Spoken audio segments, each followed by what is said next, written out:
Hi, and welcome to Stereoscopic 3D and After Effects, presented by Digital Tutors and Adobe Authorized Training Center. My name is Papa Giorgio, and I'll be your instructor during the next few hours, guiding you through our exploration of stereoscopic 3D and the process of building stereo camera rigs inside of After Effects. This is something you won't find out of the box and is completely custom. Stereoscopic 3D is gaining a lot of buzz and becoming a mainstream topic, but what most people don't know is that people have been using stereoscopy in 3D since the 1800s. They did this by displaying a slightly different image to each eye to create the illusion of depth. Now these days, while there's been plenty of technical innovations to further evolve stereoscopy, those same key principles are what artists at major studios like Disney, Sony, and DreamWorks are using to create 3D movies that you see at the box office. So, when Digital Tutors had the opportunity to host 3 December, we built our entire opening sequence as a stereoscopic 3D render. And we had hundreds of guests asking, hey, how'd you do that? So, the motion graphics team here at Digital Tutors dissected the pipeline and helped build the R&D for this training to teach you how to completely build custom stereo camera rigs inside of After Effects to produce stereoscopic output.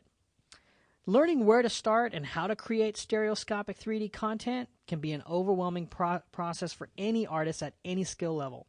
So we'll begin by learning a simple stereo effect, and then we'll quickly go into how to refine that camera rig to be a sturdy, production-ready solution.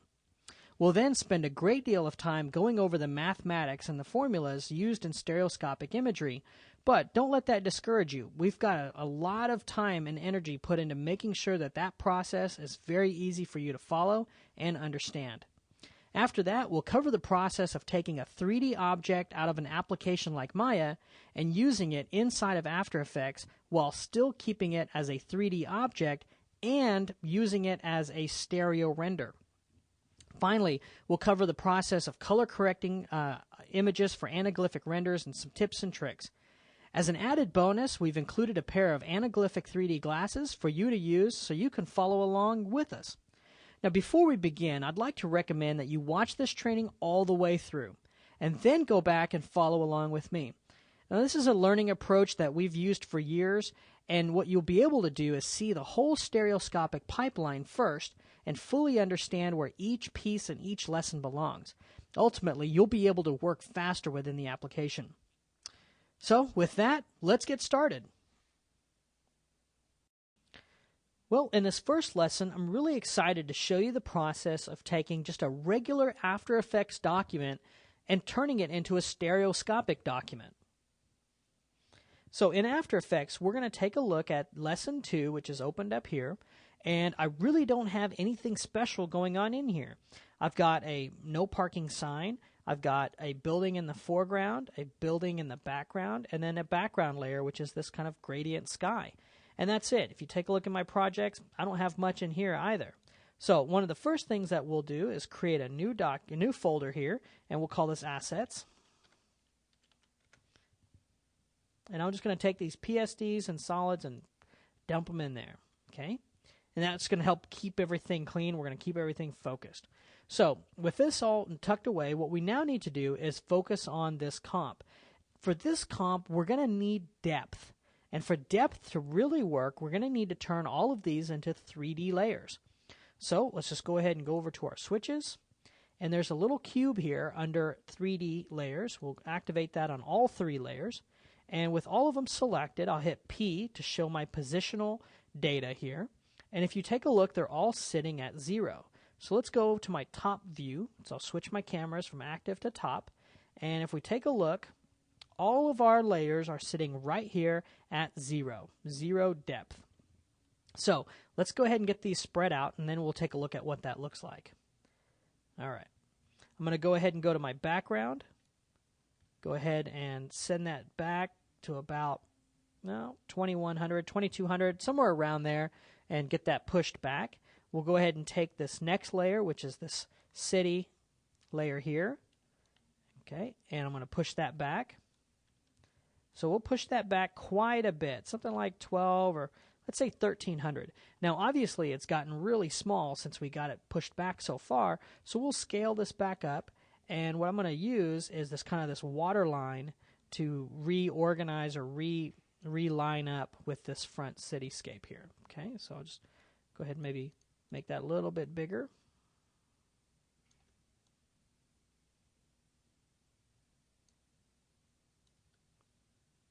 Okay. All right, and then we'll take this top one here, and I'm just going to move that back to about 500-ish, okay, somewhere in that vicinity. And we'll just go ahead and, again, scale and get this positioned up and kind of just match up the water there. All right, and we're not going to move this parking sign, so I want this to be at 0. All right. So let's take a quick look here. We're at 0, 500, 1,300, 2,200 and change. Okay, we're not looking at this to be 100% exact. But now that we have depth, let's take a look at the top view. And you'll see now how not everything is spread out right here at 0. We've got 0, this first layer pushed back, the second layer pushed back further, and the background all the way in the back. So this is pretty cool because what we have now is this really neat way of showing depth. The problem is I don't see depth. That's kind of hard for me to visualize. Is the sign at the same level of the building? I can use visual cues like, well, I know this window is a lot bigger than the sign, and since it's smaller, it must be further back. But there could be all kinds of little cues that aren't really given away. So how do we now create a stereoscopic effect? Well, stereo meaning two, you've got two eyes, and because our eyes have a distance between them, each one of our eyes sees an object at a slightly different perspective. And so we want to recreate that, okay? Well, the first thing we're going to want to do is create a comp called the left underscore eye, and I'm going to use just our standard 720 by 480, 1 second long, no problem. Okay, there's our left eye. I'll create another comp, and I'll call this my right eye. And I'm going to put the cityscape in each of these. Okay, so here's my cityscape. Now, I'm going to need to turn on 3D on this as well. And I'm going to go ahead and turn on collapse transformations. By turning on collapse transformations, I'm going to have all of that positional data terminate here in this comp instead of at the end of cityscape. All right, so now, how do we get a left eye and a right eye in here? I'm going to go ahead and turn it on here as well. Well, we're going to actually use After Effects cameras to be our eyes. All right, so on the right eye, I'm going to go up here to Layer, New, Camera, and I'm going to call this my right cam. And there it is. And we'll hit P for position, so we'll reveal these. On my left eye, I'll go ahead and add the same thing. Go to Layer, New, Camera, and I'll call this my left cam, C-A-M. Enter. And we'll hit P for position as well, too. So now that I've got my left eye and my right eye, I need to move these cameras right now temporarily to kind of get the idea of what would it look like if these cameras were moved to the left and then the right camera was moved to the right. So let's do that. I'm going to move this as a whole unit, so I'm going to hold Shift and I'm going to use my left arrow key, and I'm just going to press it once. That will take this to 350. On my right camera, I'm going to hold down Shift and press to the right, which will take me to 370. So here's what I have. My left eye sees this, my right eye sees this. Okay. Now I want to put all of this back together in one comp and show both the left and the right eye all at the same time. Well, to do that, let's go ahead and make another new comp, and we'll call this stereo.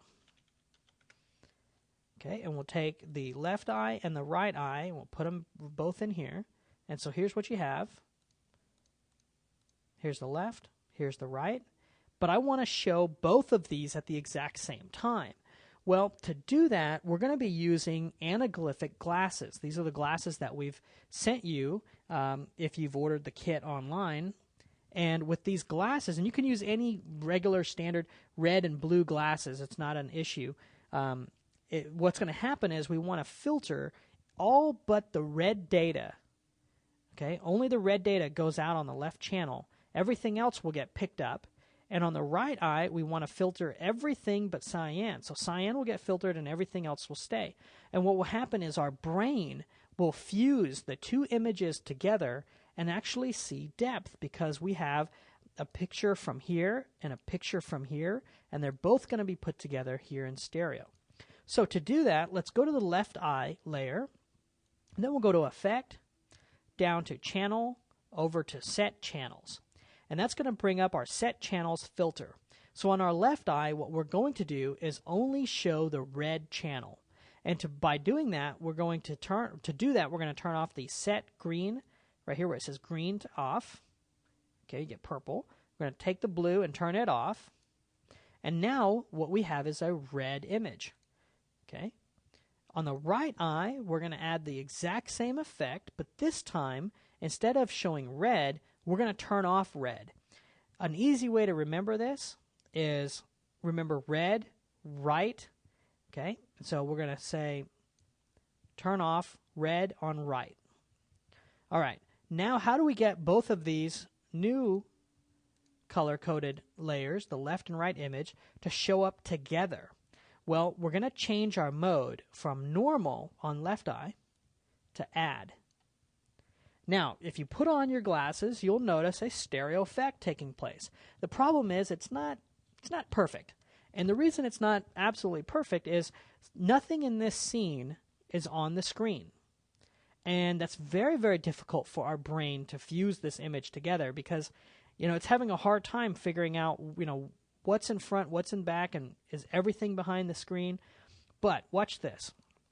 If I take the left eye and I just start moving it with my arrow keys, okay, and I'm pretty much zooming into this area here, and I'm looking at this sign, and by just moving this left eye's position, okay, so you can see here as I move it,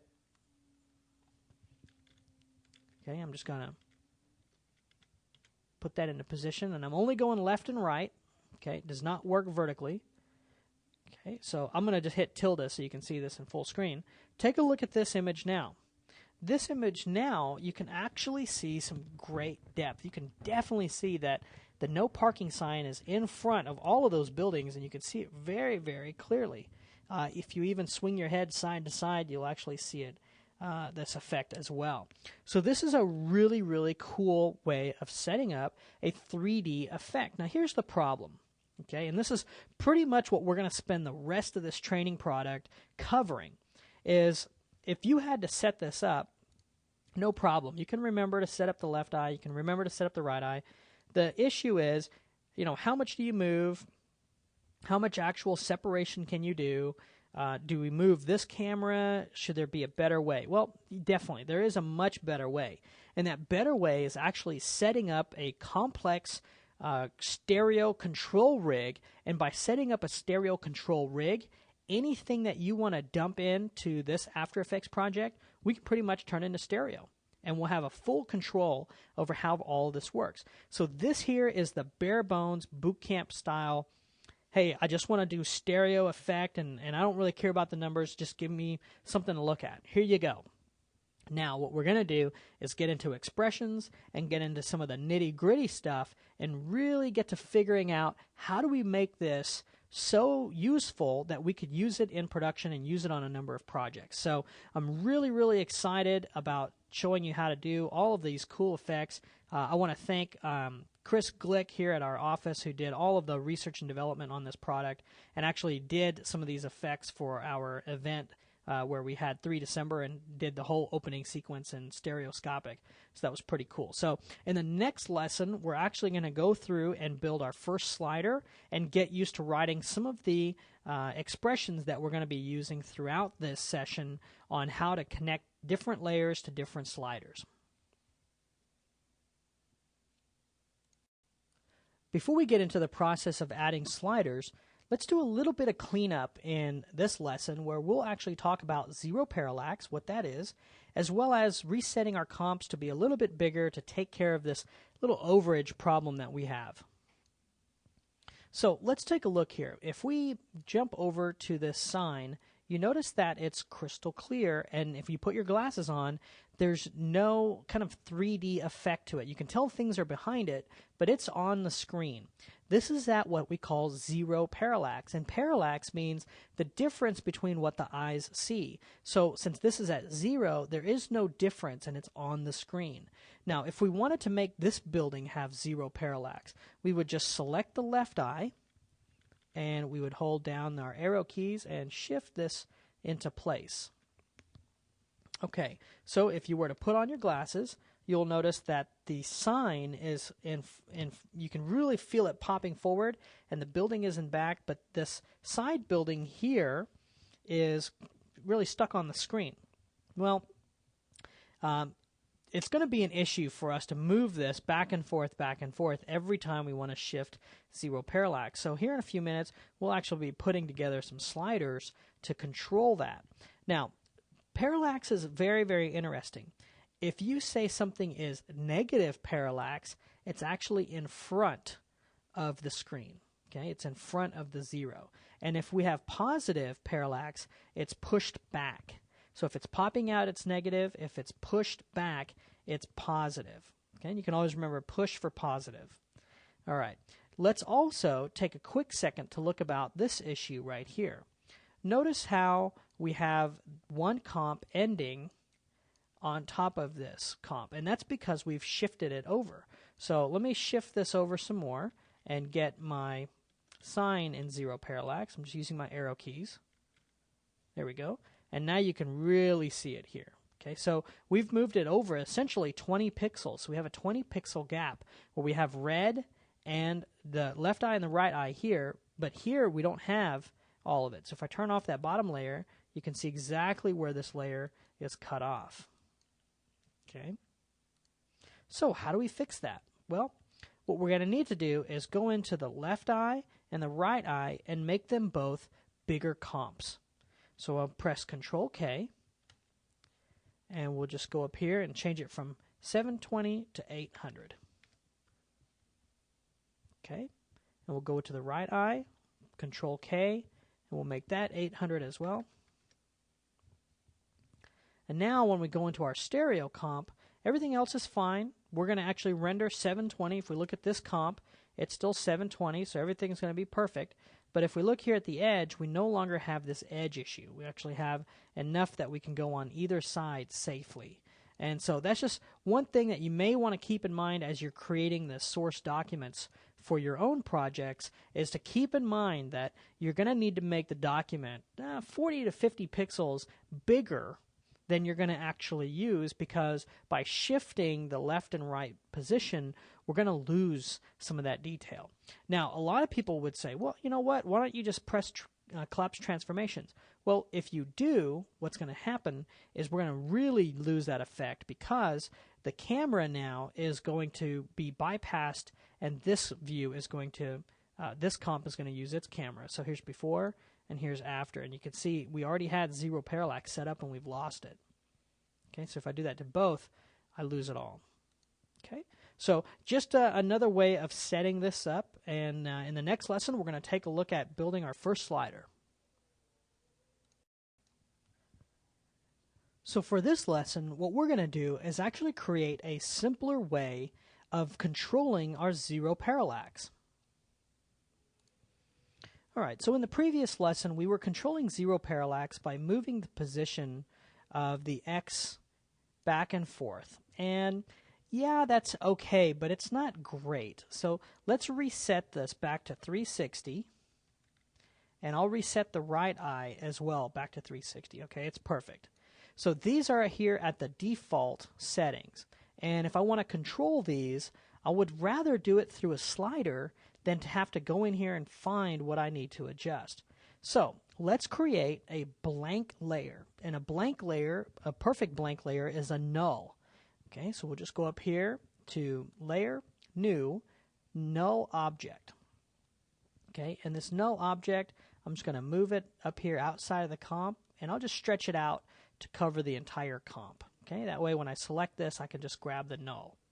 So let's rename this null. Now this is very, very important to what you rename this to. I'm going to call this controls. with an S, okay? And it's going to be lowercase. So please keep that in mind. Here in just a second, when we start writing our expressions, this is what we're going to be tying things to. All right. So let's go ahead and add a control to this layer here. So under Controls, I'm going to go to Effect, down to Expression Controls, and then we'll choose Slider Control. Okay. Now this slider control brings us just a basic slider that we can drag up and down and use it to pass numbers on into our comp. Well, right now nothing is happening because it's obviously not hooked up. So how do we get this slider to control the position of our layers here? Now I'm going to spend a lot of time in this product or this training kit going through expressions, and we're going to jump right in and start using expressions. If you're not 100% up to speed on programming, we actually have a separate expressions product as well as expression lessons on our website that you can check out to get you up to speed, but I'll explain things as we go. So for example, right now our left eye is located at 360 and 240. We want a slider that can adjust its offset, so move it away from where it is currently. Well, the challenge here is it's already at 360, and we like it at 360. We just want to move it, maybe just a few more, like let's say to maybe 339. We don't want to go too far. So what we want to do is say, all right, 360 plus this slider. That's how much we want to move it.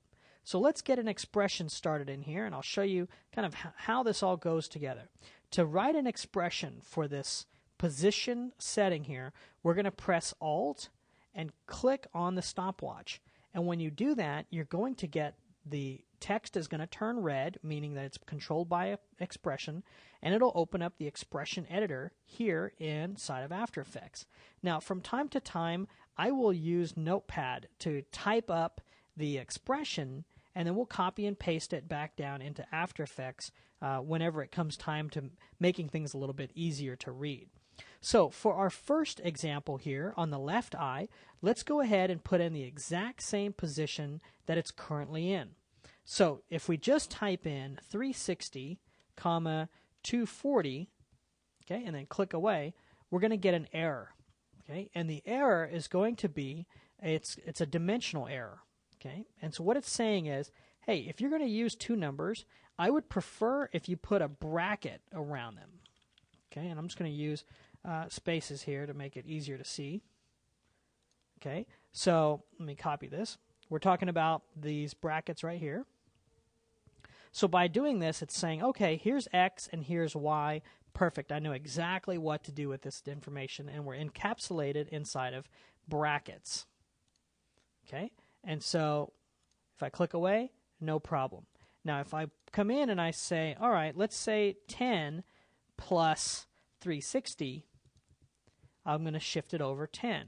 If I do, let's say, negative 10 plus 360, I'm going to shift it over to 350. So how do we get our slider? Let me just delete that part. How do I get this slider on controls right here connected into this particular expression? Because this expression is working 360 by over at 240. Well, we need to find out the name of this slider. And the easiest way to get the name is to go ahead and act like you're going to put an expression on this. So if I press Alt, click on the slider, it will go down and highlight this name for me, and all I have to do is cut it, okay, and it will take off, by cutting it, it'll take off the slider, and now let's take a look at what this looks like. That is the name of the slider. So all we're telling the system is there's an effect called slider control, and I want its first value. Okay? So we're going to take all of this and cut it and put it inside of our expression.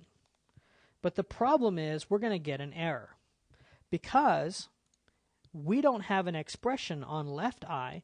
We have an expression on the layer called controls. So just like your hard drive when you have files, so in this case I have a file folder called V, AE Stereo, project files, assets, just how I have this path. I need to give the path of where this slider is to After Effects. Okay, so if I just go in and say, it's on another layer, for example. All right, it's going to be called layer, and then we're going to use open parentheses, open quotes, the name of the layer, controls, and then we're going to use a period. So what this is saying is, on the layer controls, I have an effect called slider control, and I want you to take that value and add 360 to it. Perfect. The only problem it now is going to say is, well, that's great, but, I have a whole bunch of different compositions here. I have a left eye, a right eye, I have a stereo comp. Where does controls, the layer controls, live? So I'm going to have to give it a very, very explicit path. I'm going to say, okay, this, and then capital comp.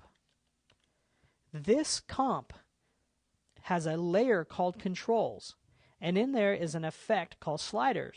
Take that and add 360 to it. Okay, so I'm going to take all of this, I'll copy it, and I'm going to paste it in. We'll check it for errors. No errors. It'll tell you if there's an error. Okay. Now, as I adjust my slider, you notice I am moving my image. The problem is, this is the left eye. And the left eye, let me just lock down this panel here. The left eye should move in the left direction when I go positive. So I need a negative version of this. So I'm just going to put in minus this comp dot layer controls dot effect slider control, and now let's check it. So when I go in the positive, perfect, it's going to the left. All right, I want to now control the right as well. So I'll just copy this.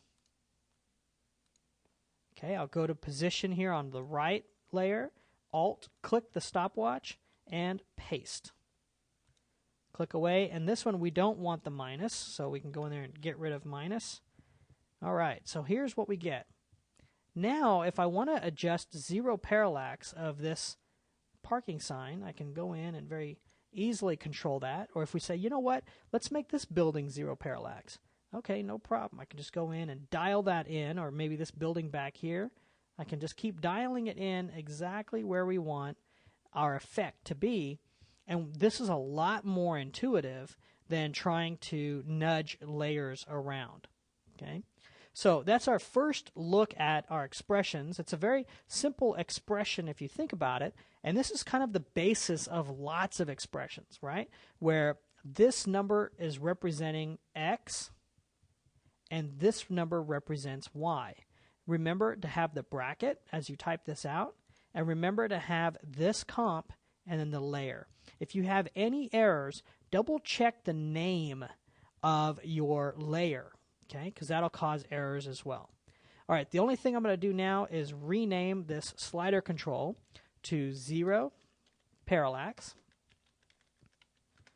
All right, just to make it easier to see and read. And what's nice is if you rename one of these effects, even though you've already hard-coded it in, the system, After Effects, will go in and detect, oh, okay, cool, you've renamed this filter to zero parallax, no problem, I've got you taken care of. Okay, so even though we renamed it, it's still going to work great. All right, so let's double check this. It's all working. Perfect. I'm going to do a save as at this point, and really what we've done is you've just taken your basic setup and added one more level of control. So if you're comfortable here, you could use this in production, or we're just going to keep going and add more and more control to help overcome different production issues that you'll run into. In this lesson, we're going to take a look at how do we control separation. Separation is the distance between the left and right eye, or the left and right cameras. Now, this is really important because as humans, we see different things in stereo effects because we have about 2.5 inches between our eyes, and that right there gives us an incredible advantage of seeing depth. So we want to recreate this inside of After Effects. The challenge is it's all going to be broken once we have a little bit of rotation in our scene. And that's just how After Effects works. So here's a real critical step. Go back into the right eye, position, and reset this back to 400. Okay, and then on our left cam, 400. All right, so this was really important. I messed this up earlier in my research and totally bit me in the butt later on. So please remember to adjust your position back to the center. All right, so let's hit R to rotate this. And I'm just going to choose -45. Okay, I'm going to go ahead and go to my right eye, hit R, and I'll do -45 as well. Now this is an extreme version of camera rotation, but if I go to my stereo effect now, take a look. Okay, put your glasses on. This is what a broken stereo effect looks like, because what we have here is not horizontal difference. We have vertical difference, and it's kind of like if your head was actually tilted sideways, it would look okay, but looking at this straight on, it's going to cause headaches. It's going to cause your viewer to be very unhappy with the whole viewing experience. So this is going to be something that we want to overcome. Well, we can do that. We can overcome this. Let's zero out this rotation and figure out a better way of doing or handling this type of camera rotation. So what we want to do is introduce something called a dolly or a camera dolly. Now, a camera dolly in a virtual world is really nothing more than just another node or another object that we can tie the camera to. Okay, so what we're going to do is go up here to Layer. I'm just going to go back to the beginning of my comp here. Go to Layer, New, and I'm going to choose Null Object. Leave it exactly where it is, but I'm going to rename this Left Dolly. All right, now that I have a left dolly, what I'm going to do is turn it into a 3D layer. Okay, so that's step number 1. And step number 2, I'm going to take the left camera and I'm going to parent it to the dolly. Okay, so now whenever I move the dolly, if I grab its position and move the dolly, I'm actually going to be moving the camera. All right, so let's do that on the right eye as well. Okay, just go in here and go to Layer, New, Null Object. We'll rename this Right Dolly. Okay, set it as 3D and parent the camera to the dolly. Okay, beautiful. So now that we have this set up, what we're going to do is adjust the rotation on the dolly. Okay, so I'll just put in -45 here and go to the left eye, rotation, -45. And now let's look at our stereo. Perfect. This is what we're after. If you take a look here, we have a left and right separation that's really good. This is what we're looking for. Okay. So the problem here is if I go back now to my dolly and I adjust position, if I hit P and crank this up or down, I'm not getting the right movement that I'm looking for. I should be getting left and right movement, not diagonal. This is the same thing I got from my camera. However, on this dolly, if I press A, I will reveal the anchor point. And now if I adjust the anchor point, I get left and right movement. So this is perfect. This allows me to rotate my camera and have separation as well. And so I've separated these things out. I've distilled them out. All right, so the first thing we're going to want to do is then have a control that can control the right dolly movement and the left dolly movement. Okay, so we're going to hit A for the anchor point. So left and right need to have adjustments made to them. So to do that, what we're going to want to do is go back to stereo, go into our effects controls, go to controls layer, and we're going to add a new slider. And the slider is going to be called separation. So we'll just go to effects, expression controls, down to slider control. I'll rename this one separation. You can rename it now or later, it doesn't matter.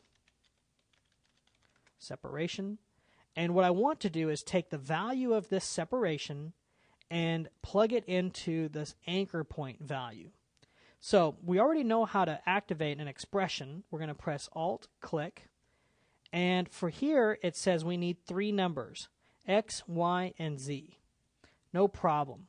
I'm just going to use open bracket, 0, comma, 0, comma, 0, close bracket.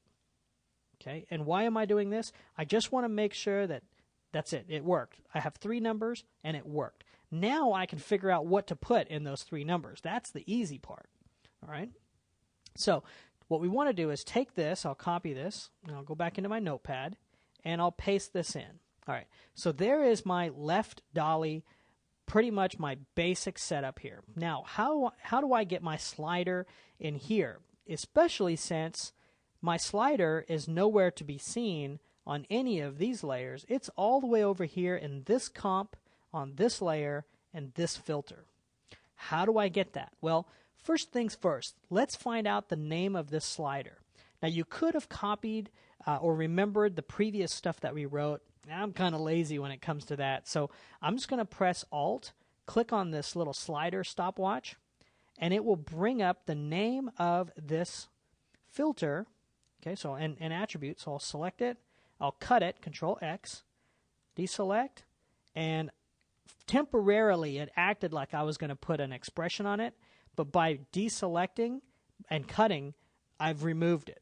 Okay, all I wanted was to go back into Notepad and to be able to paste that information. Okay, so here is our information. I'm going to go ahead and take it and cut it and put it where the 0 is. Now the challenge here is that effect is called separation. Where in the world is it? Well, it's on a layer called controls. So let's go ahead and put that information in there. We'll type in layer, open parentheses, open quotes, controls, close parentheses, close quotes, close parentheses, and add a period. All right, so we're saying the layer is called controls, and there's an effect called separation. Now the problem is I'm going to add this expression over here on this left eye comp. And I need it to come along and find this comp called stereo and look inside of here for a layer called controls. So to do that, I actually need to give it a comp name. So we'll just say comp, okay, and then we follow the same method. Parentheses, open quotes, the name of the comp is stereo, quotes, parentheses, period. Now, if you have any problem when you run this and it gives you an error, it's more than likely going to be either a spelling or a capitalization error. So just double check the exact spellings of these items. So this is the stereo comp right here. Then we're going to look at the controls layer, and then we're going to go to this separation slider. All right, so go back to our left eye, and we'll paste that in. Okay. And I'll just open this window a little bit so it's a little bit easier to see. There it is. And now let's take a look. If we go to stereo and I increase my separation, perfect. You can see exactly how that's working. Okay. So let's go to my left eye, and I'm going to go to my top camera, and I just want to make sure that our left dolly is working correctly. So let's just go to here. I'm going to lock down my controls so I don't have to keep going back and forth. And I'm going to increase this in a positive value. Okay, I'm just going to increase this. Okay, and my left is moving left. Okay, so I think that's working the way we would want it to work. So perfect. Everything here is moving really good. Okay, and we'll just go ahead and fit this. And what I'm going to now do is take all of this, copy it, and move it over to my right anchor point as well. So I'll go to my anchor point, Alt, click, and paste. Now the problem now is they're both moving in the exact same direction. So if I move them both, they're both moving. And I don't want that. I want one to go one way and one to go the other. So on this right, I'm going to actually make that a negative. Okay, so now let's take a look here. Okay, beautiful. So as I increase this, you notice my right separates, my left separates, and I get a very, very nice predictable result. And I can actually adjust the separation very, very quickly. Okay. Now what's nice is if I remove my rotation, I can go to my left eye, hit R to get my rotation, go back to my stereo, I can still adjust how much separation we have. Now there's a problem. Okay, if I set this thing to something like 14, well, I'm actually moving more than 14 units. Let me press A. I'm moving negative 14 and 14. So I'm actually moving double. I'm moving 28 total units. And that's not good. I don't want to move 28 total units. Instead, I want to move half of that. So in my expression here, I'm just going to put in a divided by 2 as my first number here. So by adding this divided by 2, we're saying whatever is in this slider, use half of it and put it inside of this layer. So no problem. I'm going to go ahead and come in here, put in divided by 2, and we're going to do that on the right eye as well. Divided by 2. And now let's take a look at our stereo effect here. If I drop this down by, let's say, something small. Very good. Okay, and I can still adjust my inner axle or my zero parallax as well as my separation. So very cool. This is exactly the behavior that I was looking for. And we've got a really, really cool setup now to handle some really neat effects.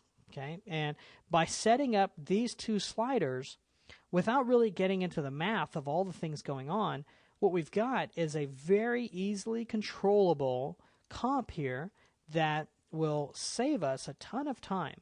Because if we ever need anything in 3D, we just save this comp, come back to Cityscape, add in our graphics, add in whatever we want to create, and we're good to go. So we just go to our stereo comp and make sure everything is set up, adjust our sliders, and hit render.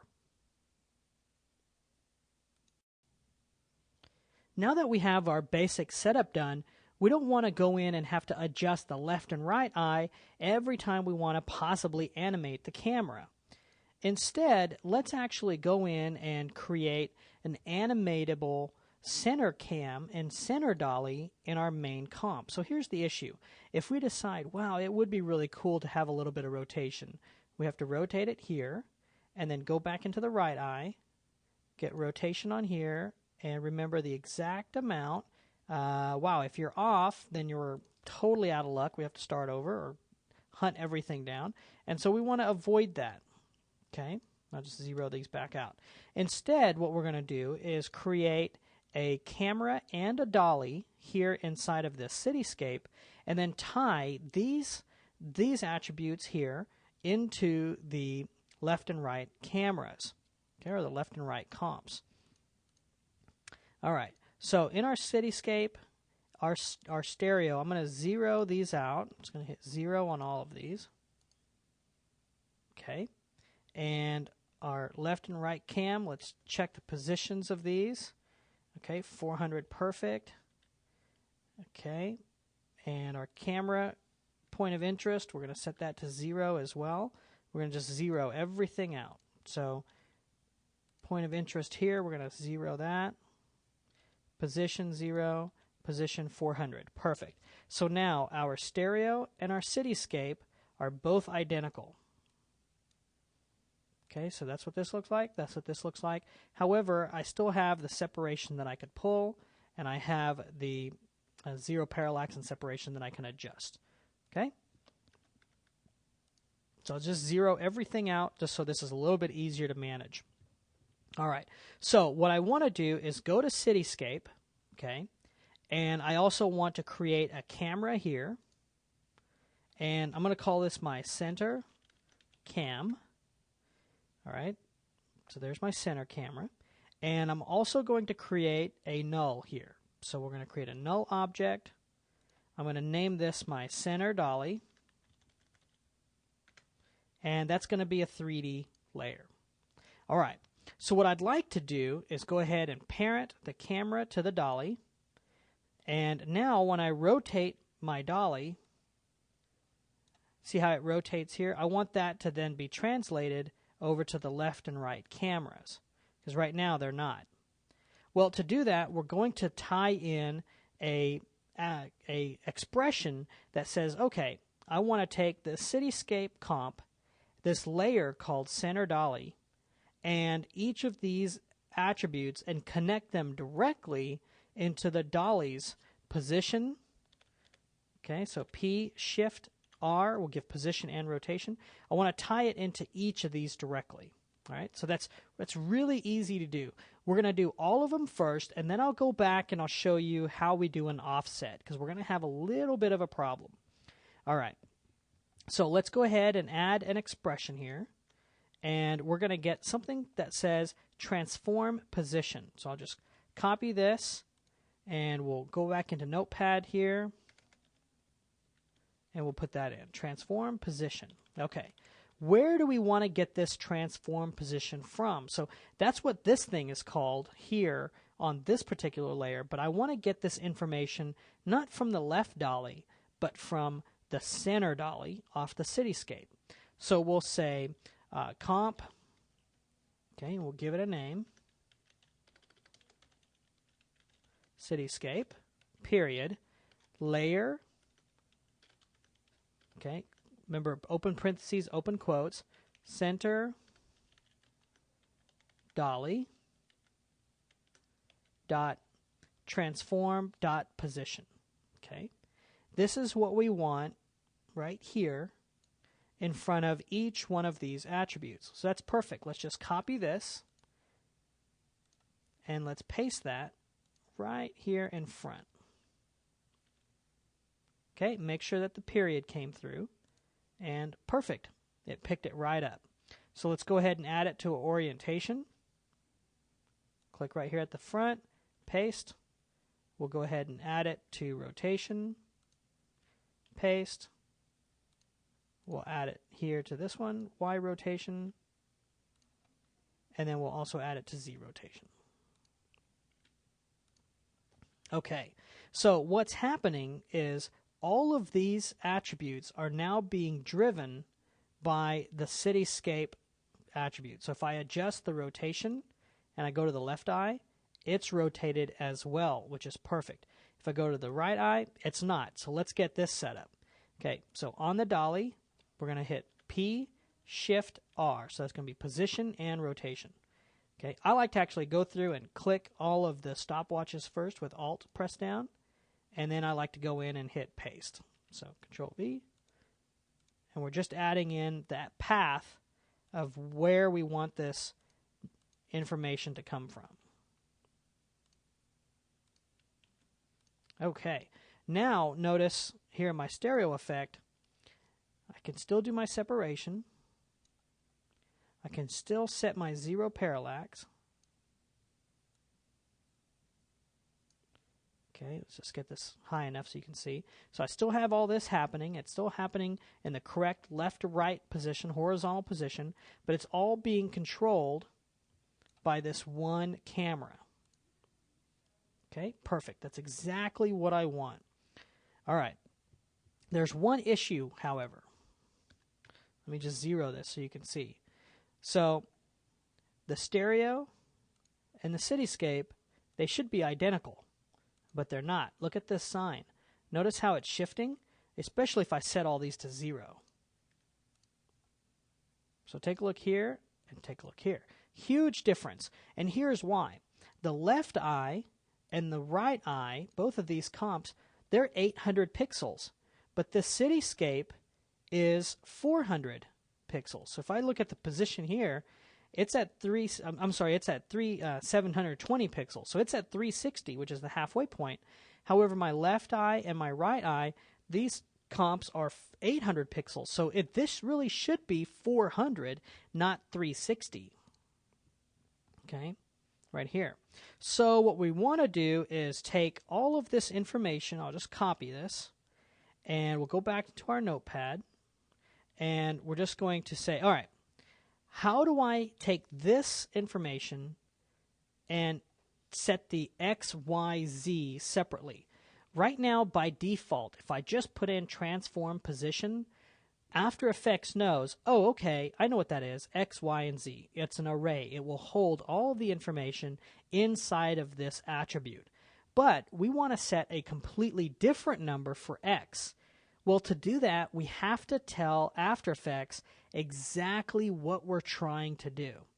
Well, what that means is, since there's X, Y, Z, we could represent them with 0, 1, and 2, or X, Y, and Z. Now, the problem here is we're going to have to retype all of this information over and over and over. So this lesson is going to add one more layer of complexity to what we're working with by introducing a variable. Now, a variable is any container that I want to use that is just pretty much a temporary hold on some information. It's pretty much, I'm going to say, hey, I'm going to call you center transform, store all this information, and then whenever I type in center transform, it will replace it with all of this information. By doing so, I'll be able to pretty much create like a shortcut, and I won't have to retype all of this information for the X, for the Y, and for the Z. Okay, so to create a variable, okay, all we have to do is type in the name that we want to call it. So I'll call this center trans, and I'll put an equal sign. So what that and a semicolon at the end. Okay, and what that means is, anytime I type in the word center trans, it will type in all of this information for me. Okay, so remember earlier when we did the different positions, we did a bracket, a number. So one number, comma, the second number, comma, the third number. Well, because computers don't really count at 1, they actually start counting at 0. So what we have here is the first number, which is 0, the second number, which is second position, number 1, and the third position is actually the second number, or the second numeral. So how do we now take this information and use it? Well, let's say we want to set the center trans to the X position. That is our information right here. This is our line. So what it will do is it will actually take all of this that we've typed in, put it in right here, and when we run the code, it will grab the X position. Okay, we're going to want to do that for the Y. So center trans, open bracket, close bracket, and then center trans, open bracket, close bracket. All right, let's just copy all of this. We should actually see no difference in what we have here. I just want to make sure all of this works. So I'll go into the position here, paste this in, click away, and yeah, it works. Perfect.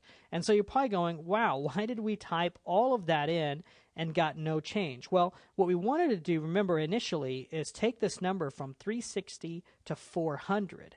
And so what we need to do is add plus 40. And we had to break down X, Y, and Z. Otherwise, the computer would want to add 40 to all of these numbers, and we don't want to do that, just an X. Okay, so we'll copy this again. We'll come down here and paste this. Perfect. Now it's at 400. So we'll go to the left eye. We'll do the same thing here. Paste this in. So you can see that all. Perfect. So now if we go to the Cityscape and Stereo, there is no change. And that's exactly what we're wanting, because if you have a difference here, you need to, right now, at this point, go back and check all of your anchor points, all of your positions. Go back and check every one of these to make sure that those numbers match up with the Lesson 6 file that I'm going to be, actually be Lesson 7 that I'm going to save here in just a second. And that way you can match up your numbers with my numbers, okay? So that's how we create a brand new center dolly. Why would we want to do that? Well, now I can go in and I can make any adjustments that I want. So if I do a little, let's say, rotation like this, maybe a little bit here, and something like that, and I go back to my stereo, all I have to now do is set my 0 parallax and increase my separation. And if you slip on your glasses, you will actually see this 3D effect. And all of this now is being controlled very, very easily. So if I come back in here to my cityscape and I go, wow, let's see, maybe I can adjust it like this and go down with it like this. When I go back to my stereo, no problem. Extremely predictable results. And if you put your glasses on here, you'll see that there's a great effect happening. And it took very little bit of work for us to set this up, but now we have a very, very predictable rig that we can go to all the time whenever we need a stereoscopic effect. Now we're going to keep adding to this and keep modifying this and get more and more robust, but at this point you've got a very, very good, strong rig that's going to give all of the control to you in a manual sort of way.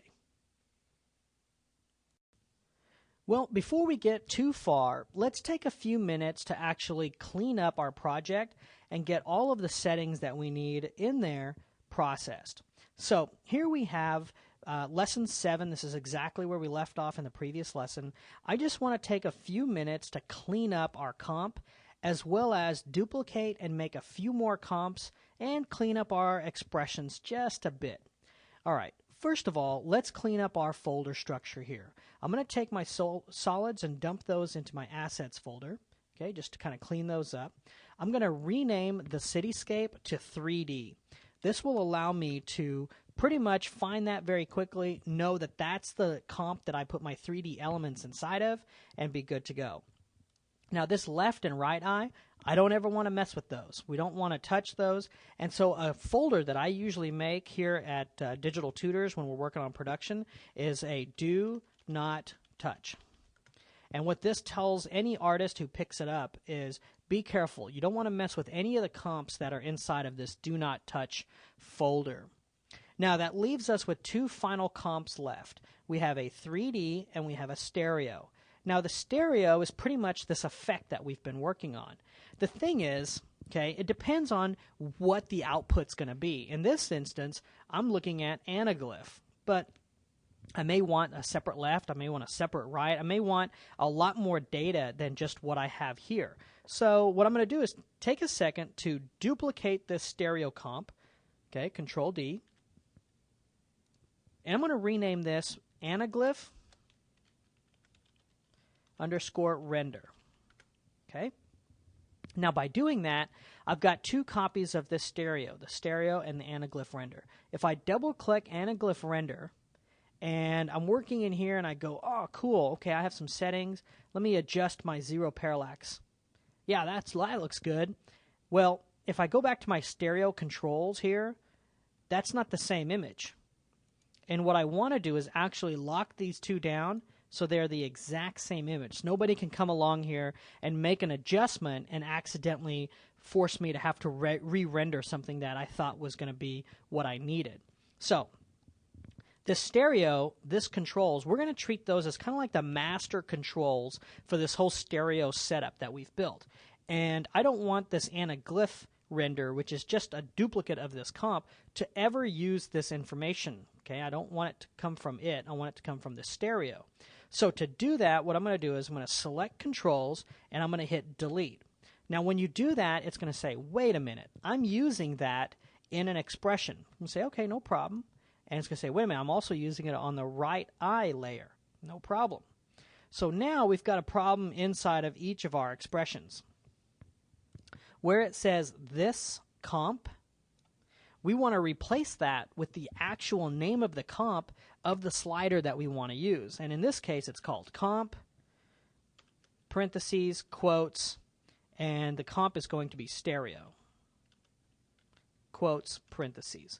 Okay, I'll go ahead and copy all of this information and paste that here as well in the right eye. Perfect. Now if I go to stereo and anaglyph, I get the exact same thing. Okay, and what's great is if I adjust it here, it's going to update here as well. And that's perfect. That's exactly what we want. So if I go back to my project settings here, I'm going to go ahead and create a folder, and I'm actually going to start off by naming it with an underscore, and I'll call this my render comps. By starting it with an underscore, I can ensure that it goes all the way up to the top of my list here. and I'll put my anaglyph render right in there. Now, let's say you're going to render out two images, the left and the right, to be used in something like a polarized projection system, where you actually feed it two separate images. Not a problem. We'll go ahead and duplicate this anaglyph render once and twice, and I'm going to rename these. Okay, so I'll call this my left render, and I'll call this one right here my right render. Perfect. Now, in my left render, I'm going to get rid of the right eye. And I'm also going to get rid of, I'm going to hit E, I'm going to get rid of this filter. And the reason being is I'm going to use, if I want my left render, I don't want to alter it with any color information. So I'm going to pass this right through. Okay, and on my right render, I'm going to get rid of the left eye, hit E for my effects, and get rid of set channels. So what I have now, here's my left eye, here's my right eye, and now I've got both of those streams of data that I could render out and re-project using a specialized projection system and still be good to go. Okay, so there's those two items. My anaglyph render, good to go. My right eye, don't need to mess with. My left eye, don't need to mess with. And so now I'm left with this here where it says stereo and 3D. Okay, stereo, kind of hard to, like, what is this? What does this mean? So I'm going to rename this stereo underscore controls. Okay, notice that by renaming this, it does not break our actual expressions. It went in and actually renamed this stereo control, so not an issue. Okay, you can feel free to rename your layers, rename your comps, whatever you need to do to tighten up your scenes. Okay. Now the last thing I'm going to do is in this stereo controls, I'm actually going to turn on the little shy guy here on the left and right and activate the shy button. This will prevent me from accidentally moving something left or right or grabbing something that I don't really need to grab. Okay, I can actually control all of this now from this controls layer. So just by going up here and now making adjustments, I am good to go. All right, so if you want a total hands-on manual rig, here you go. This is it right here, okay? So if I go back in and I reset all of my rotations on my dolly, not a problem. I go back to my stereo, good to go. All I have to do if I want to render this animation now is to open up my render comps and dump anaglyph into the render queue or add left render, right render to the render queue depending on what I need. Okay, everything I need now has been constructed. So at this point, you have a complete hands-on manual stereo system here where anything that you put inside of 3D, as long as you give it some depth, right, so you can get rid of all four of these background layers, as long as you give it some depth, you are good to go, okay? And by doing that, you've already got everything set up, and the work is done for you. You put something in there, go to stereo, adjust your settings, and you're good to go. What we're going to do for the next few lessons is talk about a little bit of autopilot, a little bit of error checking, kind of helping you really figure out exactly how much can I separate these, right? So is this enough? Is this too much, right? How would we know? And there's some great mathematical formulas that will help us kind of fine-tune and control what we're trying to do. So, like I said, right now I would save your project. This is a great starting point or launch pad for whatever you're trying to build. And the next few lessons, we're going to make this even more robust for you. In this lesson, we're going to take a look at one of the golden rules of creating stereo effects, and that's adjusting our maximum displacement or disparity. So, right now, under the separation slider, anybody who comes up here can just crank this and set it to whatever they want, and that's not good. The reason being, we want a way of actually giving them a little bit of control and limiting what's happening here. Okay, so what we want to do is talk about the maximum displacement or the disparity between the closest, okay, so this sign, and the furthest thing way back out here out in infinity. these two, the difference between these two should be no more than 1/30th of the width of this comp. Okay, so the first thing that we needed to do is find out, wait a minute, how big is this comp? And in programming worlds, and when I wear that hat, I use a lot of trace and I use a lot of print. And what I'm trying to do is just output my thoughts, like, what is the width? Well, I don't know. Let's type in width and then give me the result. Well, there's no real way of getting that result, but we can go up here and create a text layer, okay? And by clicking once and adding a text layer, and we'll just leave it blank for now. Go ahead and close these down. What we now have is a text layer here in our scene, which is perfect because now we could use this for all kinds of really cool information. All right, so all I have to do is open down this text, and there's a source text. So if I alt-click source text, I can actually type in a command, or I can type in a number. So if I type in 77 and click away, let me just resize this here. So let me just make this a little bit smaller so it's a little bit easier to see. And I'm going to use just a standard Arial black font. Okay. And I'll just put it somewhere here where we can see what's going on. Okay, let's just close this back up. Very good. So 77, if I type in something on this source text, it'll show up here, 77. No problem. But let's say I want to find out some information. For example, if I type in this comp, capital C, dot width, okay, and then click away, there you go. The system ran out, checked the width of this comp, and said, oh, it's 720. So our golden rule here is nothing can be further apart than 1/3 of this comp size in width. So if I type in a /30, okay, to represent a 30th, and I'll put a semicolon just to end this line, I get the number 24. Okay, so this is pretty cool. I don't want to hard code the number 24 because what if I decide to make this a smaller comp? Well, then that number is going to be smaller, and I don't want to tie it down to the number 24. That's why I wanted to find out how big it was. Tell me the comp width. So let's add this to the slider. Okay, so I'm going to go ahead and take this, copy it. Okay, turn that off. Go over to my controls. Right here where it says separation, I'll alt-click the slider, and I'll go in and I'll paste this filter. Okay, so there it is. So the problem now is it's great. 24, okay, that looks really good. Let's see what it would look like at maybe 3 or 5. Nope, 24. The reason why it's resetting to 24 is because this piece of code has no logic in it. Okay, all it's saying is do this. Okay, so what we want to do is let's cut this. I'll press Control X, and I'm going to open up my notepad here, and I'm going to paste this in. Okay, so this is the code, and what I'm going to do is set all of this to a variable, and I'm going to call this my max width.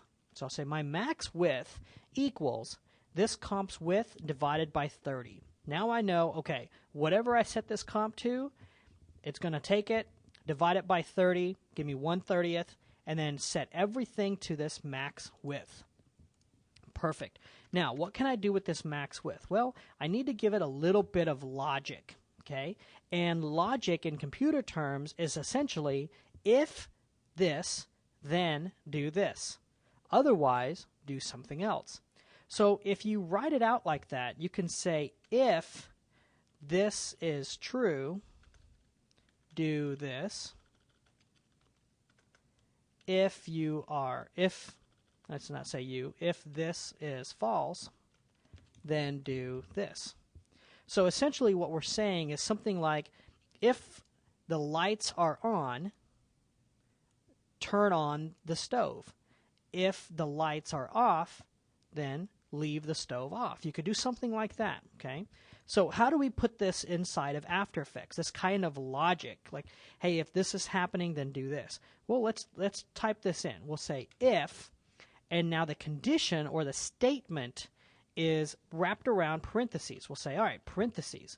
If what? What do we want to check? Well, we want to check this slider, and the slider has what's called a value. So we'll say if the value is greater than the max width.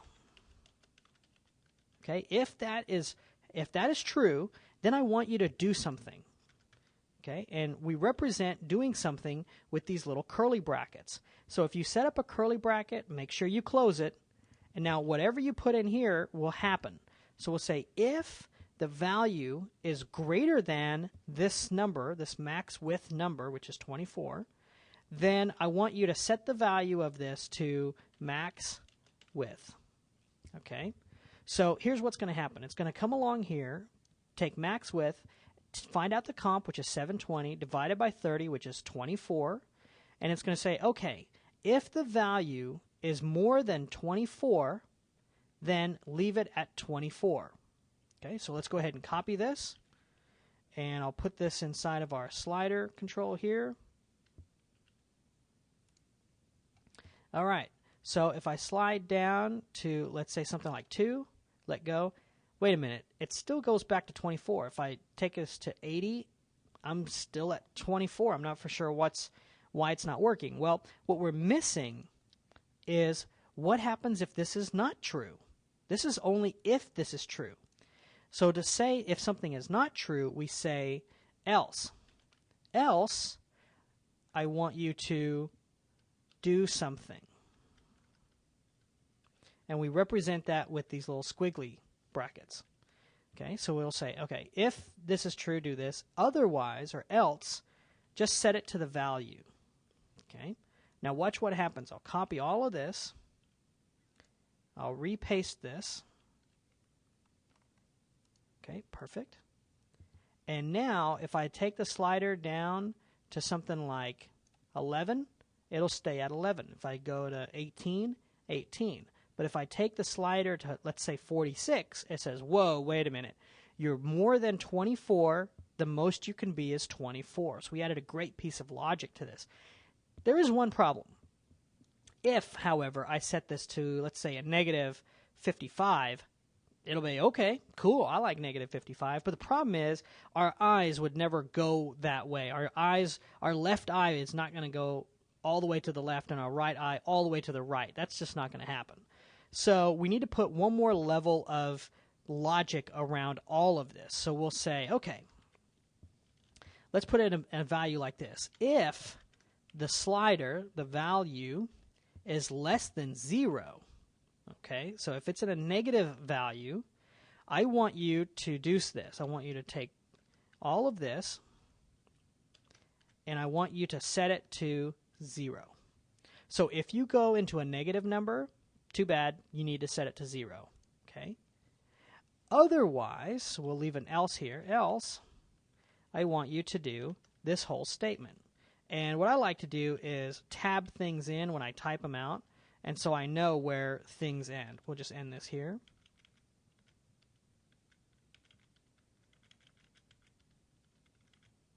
Okay, and now you can read this a little bit better. Now what I do need is one more semicolon or a curly bracket to end out this right here. Okay, so we say if you are a negative number, you're going to have to be reset to 0. Otherwise, we know you're not negative. I want you to double check. Are you more than 24? If you are, the most you can be is 24. Otherwise, if you're between 0 and 24, whatever the slider is, leave it at that. So let's copy all of this. I know that's a lot of stuff to type for some basic functionality, but watch what happens. Now, if I go to a negative value, no go, back to 0. I'm safe. If I go into a positive value, great, no problem. If I go more than that, sorry, 24 is the safe distance, and that's where we're going to stay. So you get a great way of controlling exactly how much we have. If I type in 30, it's going to say, well, you could do 30, but it's not recommended. It doesn't really follow the rules. And so by just setting up a little bit of logic like that, we are going to save ourselves a lot of time coming back to re-edit, readjust, and kind of redefine exactly what is going to be in stereo and not. So I know that's a lot of steps. I'm going to leave this up for you to kind of dissect and take a look at. And remember, this goes into the separation slider expression. You're going to copy and paste this right in. If you have an error, double check your syntax. Just make sure that we have enough curly brackets, we have the spellings correct of all this variables, and it is called thiscomp.width.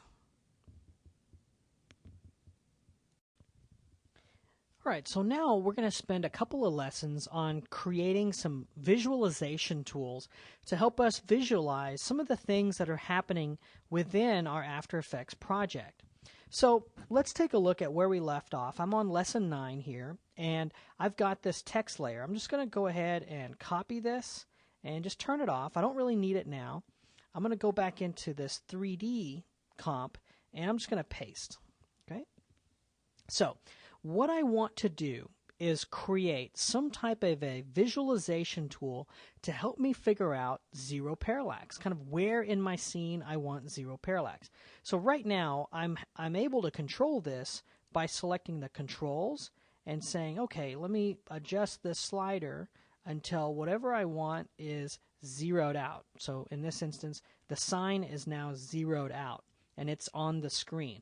If I want this building, well, I'm going to have to go in and make some adjustments. There you go. Now the building is there.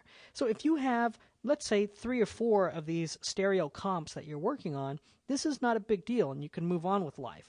However, if you're going to use this in production and you're going to have lots and lots of files that you're going to need to set the zero parallax plane on, well, I think it should take a few minutes of our time to automate this process. Now, this script is going to have 5 or 6 lines, and there's going to be lots and lots of things coming together. So bear with me as we move through these line by line and actually build a visualization tool. So let's jump over to our 3D comp here. And the way we're going to create this visualization tool is I'm going to go to my top view here, and you'll be able to see that here's my camera. Okay. And here is the object, that no parking sign, and it's right here at 0, 0. So if we go over here to no parking and hit position, you can see in 0, it's for Z, it's 0. So I want to create some type of a null object, some type of a guide that's going to say, cool, here's my guide, here's where it's located in space, okay? And I'm going to figure out the distance between that little guide and the camera. And I'm going to use that information to drive the slider that's controlling this zero parallax. So wherever I put the guide, that's what's going to be at 0. Okay? This will help us really visualize and figure out where all of the things fit and flow with our project here. So just like I did earlier on this empty text layer, I'm going to go in, I'm going to hit U to open up my expressions here, and I'm just going to type in something like 88.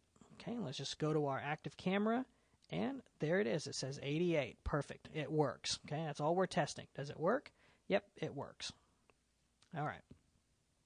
So now what I want to do is I'm just going to shy up some of these things here to clean up our workspace so we have some area here that we can work in and hopefully not get too confused. So what we want to do is create a guide. So I'll just go up here to Layer, New. We're going to create another null object. Okay, and I'm just going to scale this up a little bit so it's easier to select and grab. There it is. And I'm going to change the color of this null object to something that's really easy to find and pick. So I'm going to pick yellow, and there it is. There's my yellow. Here it is on my screen. Perfect. All right, so let's take a look at position. We're missing the Z, so let's go ahead and turn on that this is a 3D layer. Cool. Now we have a Z for our depth. And I'm going to rename this 0 underscore parallax. Okay, and the underscore is going to be important because we're going to create some variables later, and we'll use no underscore for the variables. All right. So what I need to now do is figure out where the center cam is located. So right here, if I go to the center cam and get the position, this negative 909.1 blah, blah, blah, blah, blah, I want that information. I need to gather that information. So the easiest way for me to gather this information is to use an expression to grab it. Okay, so I'll bring up my notepad here, and I'm going to go ahead and type in this path for this expression here. Let me shrink this window a bit so you can see. Okay, so what I'm going to do is I'm going to create a new variable. I'm going to call this center cam. Notice there's no underscore. That way I can keep things organized. And I'm going to say the center cam is equal to, first I need to give it the composition name. So I'll say comp, open parentheses, open quotes, 3D. Okay. And then I'll say dot layer. And the layer I'm going to get information from is this one right here called center cam. So we'll go ahead and put that in. Center underscore cam. Dot. And now what do I want? Well, I want to get this Z value right here. So to get that Z value, I'm going to use the transform dot position. And if I put this in, so I'll just put this in right here, I'm going to get an error.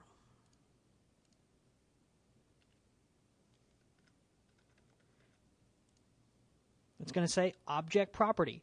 And what it's trying to tell you is, gee, I don't know. There's a lot of information here. I don't know which information you want. Well, we want to get the Z position. So the Z is represented by the third position, which is actually the number 2. I know, it's kind of crazy. It's just computers start counting at 0, so that's how that works. All right, let's paste this in. Check it. There we go. Perfect. So we have just captured that information. Okay, right here, this center cam, we've captured where it is in Z.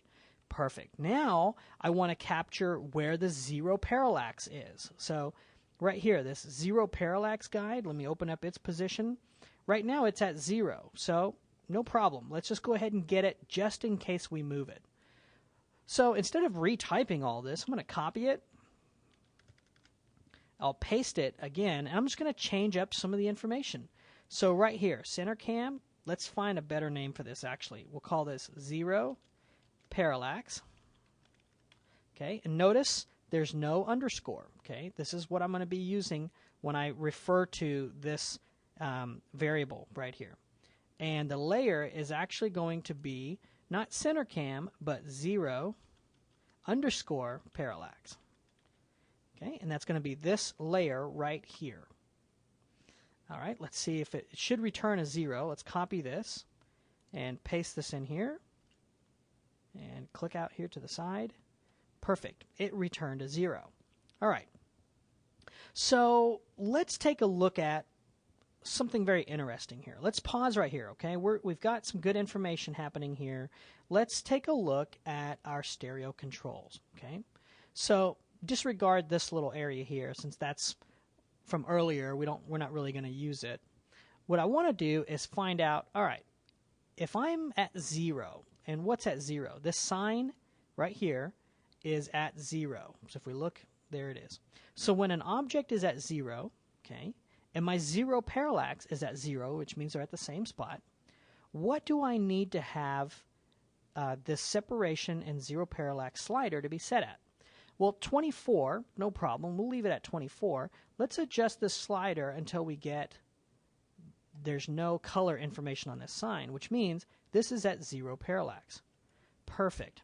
Well, if you take a look, we have a half situation. So 0 parallax, the best 0 parallax when you're looking at 0, should be half of your separation.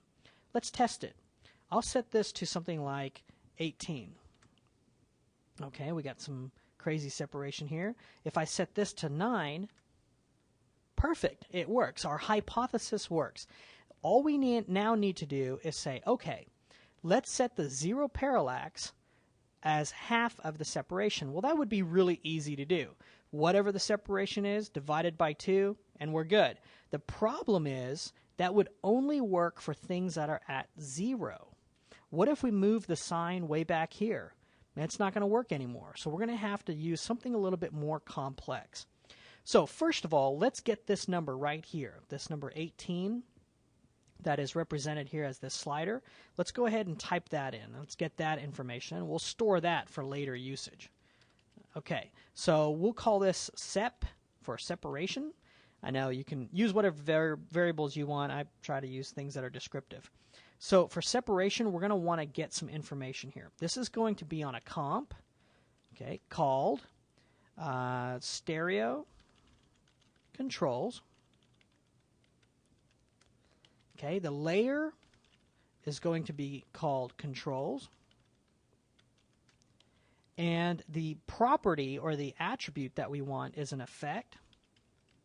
And the name of this is separation. Notice it is capitalized right here, so be very careful there. Okay, so we'll put quotes, separation, parentheses, and we're going to finish this with a parentheses 1 since we want that value. All right, let's copy this. And you don't have to type this in a notepad. I just think it's easier for you to be able to see. All right, 18. So what do we have here? What does 18 mean? 18 is the separation number. So if I change this to, let's say, 24, I go back to 3D, there it is, 24. So that part is working. So this is good. So now we've got all of our information that we need. Let me pull up my script here. We've got the center cam, we've got the 0 parallax location, and we've got the separation number amount. So what do we do with all of this? Well, first of all, let's get some basic information in here. If we take, let's say, something like the distance, okay, we'll make a new variable. I'm just going to make this on a separate line. Distance is equal to the center cam, okay, this thing right here. So we'll take exactly where it is in Z, and we'll say minus the 0 parallax. We're going to find some cool information out. So let's copy this and test that and see what we get. Cool. So right now, our 0 parallax is at 0, and our camera is at -909. So what does that mean? Well, we can now use that information to, now that we have the distance, anytime we move this 0 parallax guide, it's going to feed in here and give us a different unique number. Okay?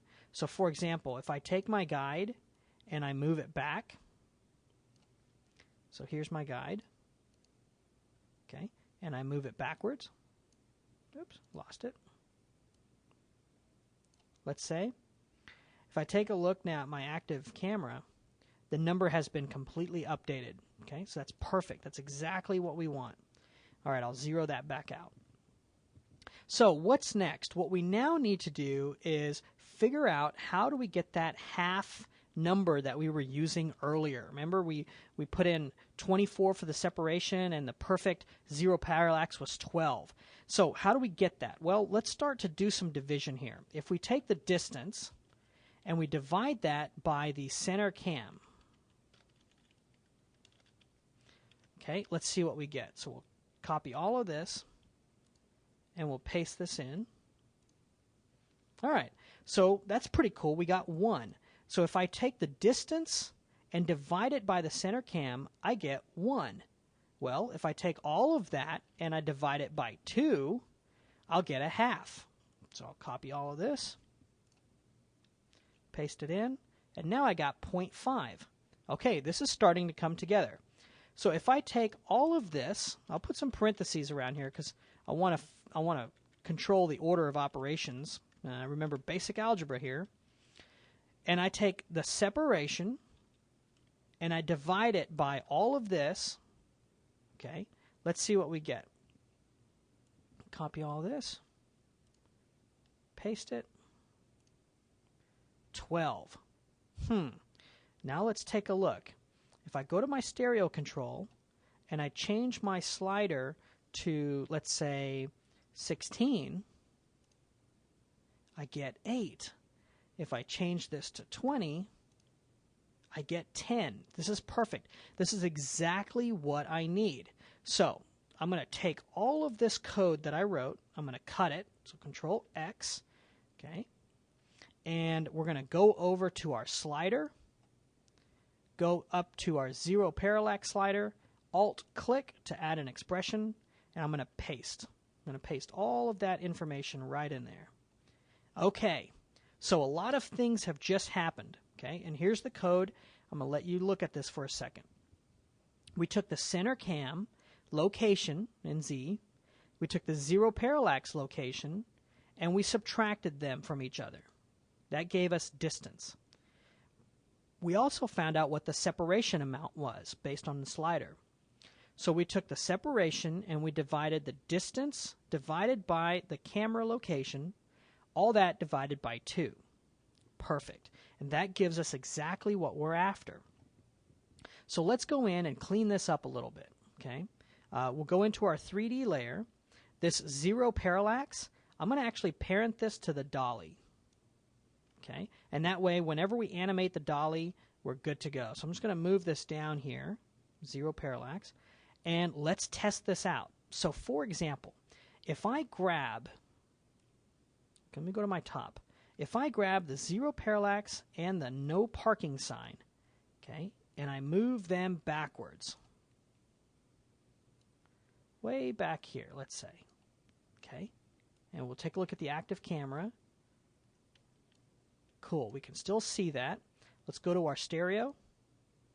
Perfect, it's in great focus, okay, and if I adjust my separation, I'll go all the way, max separation. Perfect, it is in crystal clear. Now let's send it way back here. Go to our top view. We'll send it way back in the back here. Perfect. It's all the way in the back. Let's just make sure we can still see it. Nope, kind of hidden away, so let's pull them up. All right, so I've got it poking out behind the buildings here. If I go to my stereo, it is in perfect focus, right? I have 0 parallax. What else can I do with this? Well, let's move these back where they were. Okay, I'm going to just set this to 0. And let me just deselect and just select my sign here. Go to stereo. All right, so this is in focus.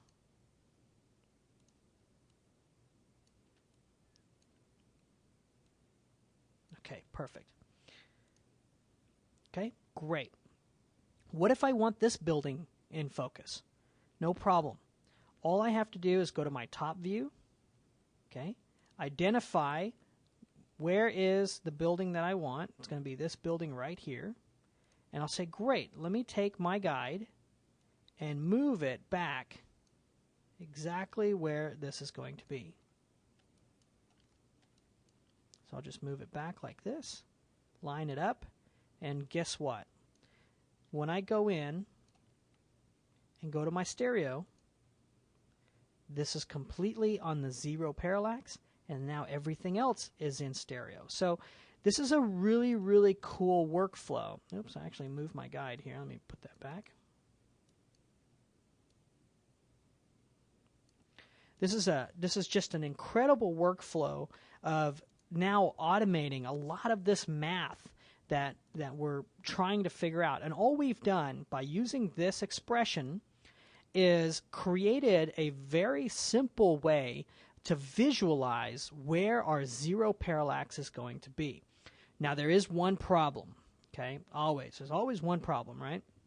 The problem is if I come in and I move my dolly, okay, so if I change the position of this dolly, or I adjust the center, the camera position, and I go back in here to stereo controls, it's broken, okay? And it's because, let me zero these out here. Actually, let me set that back. Let me just undo. There we go. The reason being is we're using the camera position when we really should be using the camera zoom. And so let's go back and adjust our code to reflect that. Okay. We know that, let's see, this is the information that we want right here. We'll copy this line. Pretty much what we're saying is this variable has got the 3D center cam, and instead of transform, we want zoom. Okay, so I'll just make a new variable here. I'll call this my center cam zoom is equal to that line that we just copied dot zoom. Okay, and zoom is a predefined attribute that we can use. And I'm going to replace this center cam with center cam zoom. And what this is going to do is actually use the zoom information on the camera, which if I double click is stored right here. We're actually going to use that information, which is a lot better than trying to track just position. Okay, so let's take all of that. Let's copy all of this. Okay, we'll just make sure that all of this, again, still works. Let's go back into controls, and I'll paste this in. Perfect. Okay, so now we've got some crazy things happening here. What's going on? Let's preview what's happening. Let's go back into my text, and I'm going to paste in that expression, and I'm getting 26 and some change. Okay, where are we getting 26 from? Let's take a look at what just this center cam zoom is producing.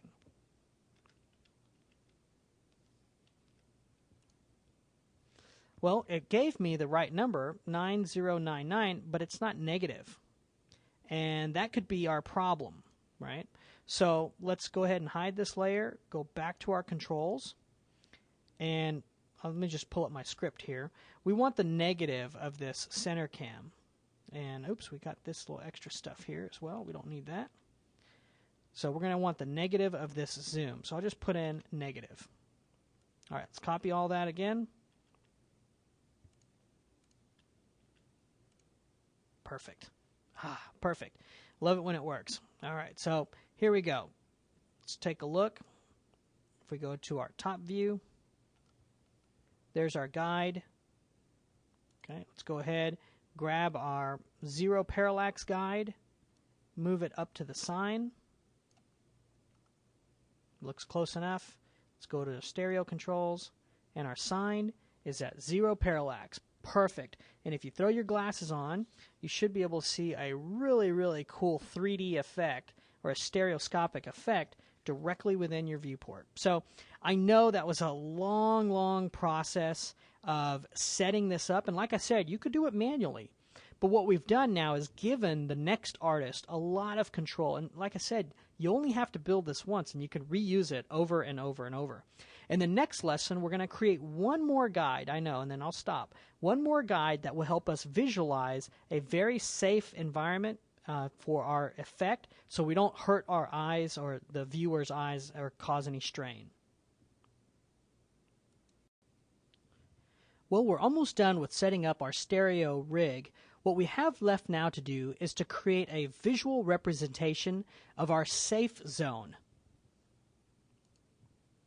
So just like the zero parallax guide that we created, there's going to be a zone that we want to keep everything within that out.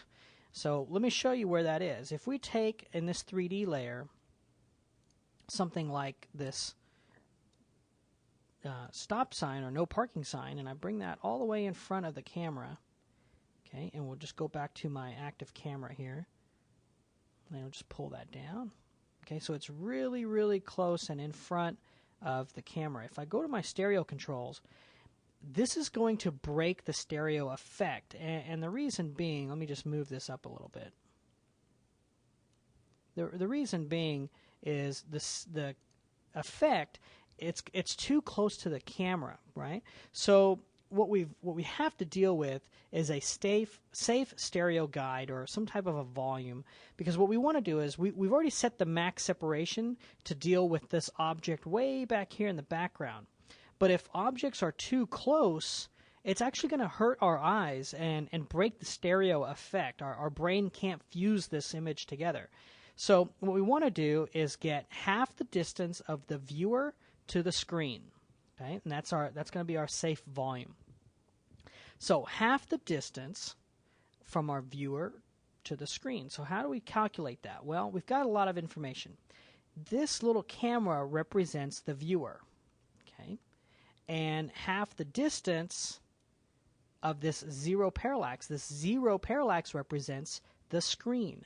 So we want to be able to create some type of a visual guide that says, here's the camera, here's the zero parallax. About halfway, you need to keep everything outside of that, and you want to keep it away from here. So, you know, we've been using nulls all this time. Let's go ahead and continue using nulls. They seem to work really well for what we're trying to do. So I'll just go up here to Create, New, under Layer, New, Null Object. Okay. And this one I'm going to rename as my safe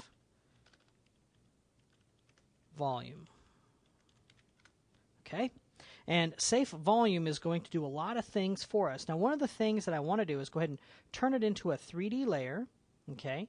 And let's set up some rotational items here. So under orientation, I'm going to swing it around. Let's see. 90 degrees will do it, I think. Okay, and I'm going to move it down here to my camera. Okay, wonderful. So, I've got something that's really, really interesting happening here with this null. Okay, and what's happening is if I go to my position, and I'm sorry, my scale, I'm at 100, 100, 100. And the very unique thing is if I turn on my rulers and I drag out a guide between here and here, I've actually got a 100 pixel little object. And so if I change the percentage of scale to 50, well, now I've actually got a 50 by 50 pixel object here. So this is pretty cool. I can actually use this information to figure out what in the world is going on. Let me just close this up here. And I'll just turn off my guides. So let's take this information and figure out how I can adjust this. Well, the problem is as I scale this up, it's scaling from this bottom corner. And really what I'd like to do is scale from the center here. So on this safe volume, let me go back to my rotation. We're going to rotate it in the Y. Nope. Let's see. There we go. We're going to rotate it in the Z, 90 degrees. And I'm going to access my anchor point. And let's just reset my anchor here to 50 in the Y. Okay, perfect. So now I can come in here and place it right there on the camera and say, okay, wonderful. Whatever I'm at, I can now have this volume. I'm going to change the color of this. I'm going to change it to maybe something like lavender, which that's kind of difficult to see. Let me see here. We've got an orange down below. We'll use that. All right.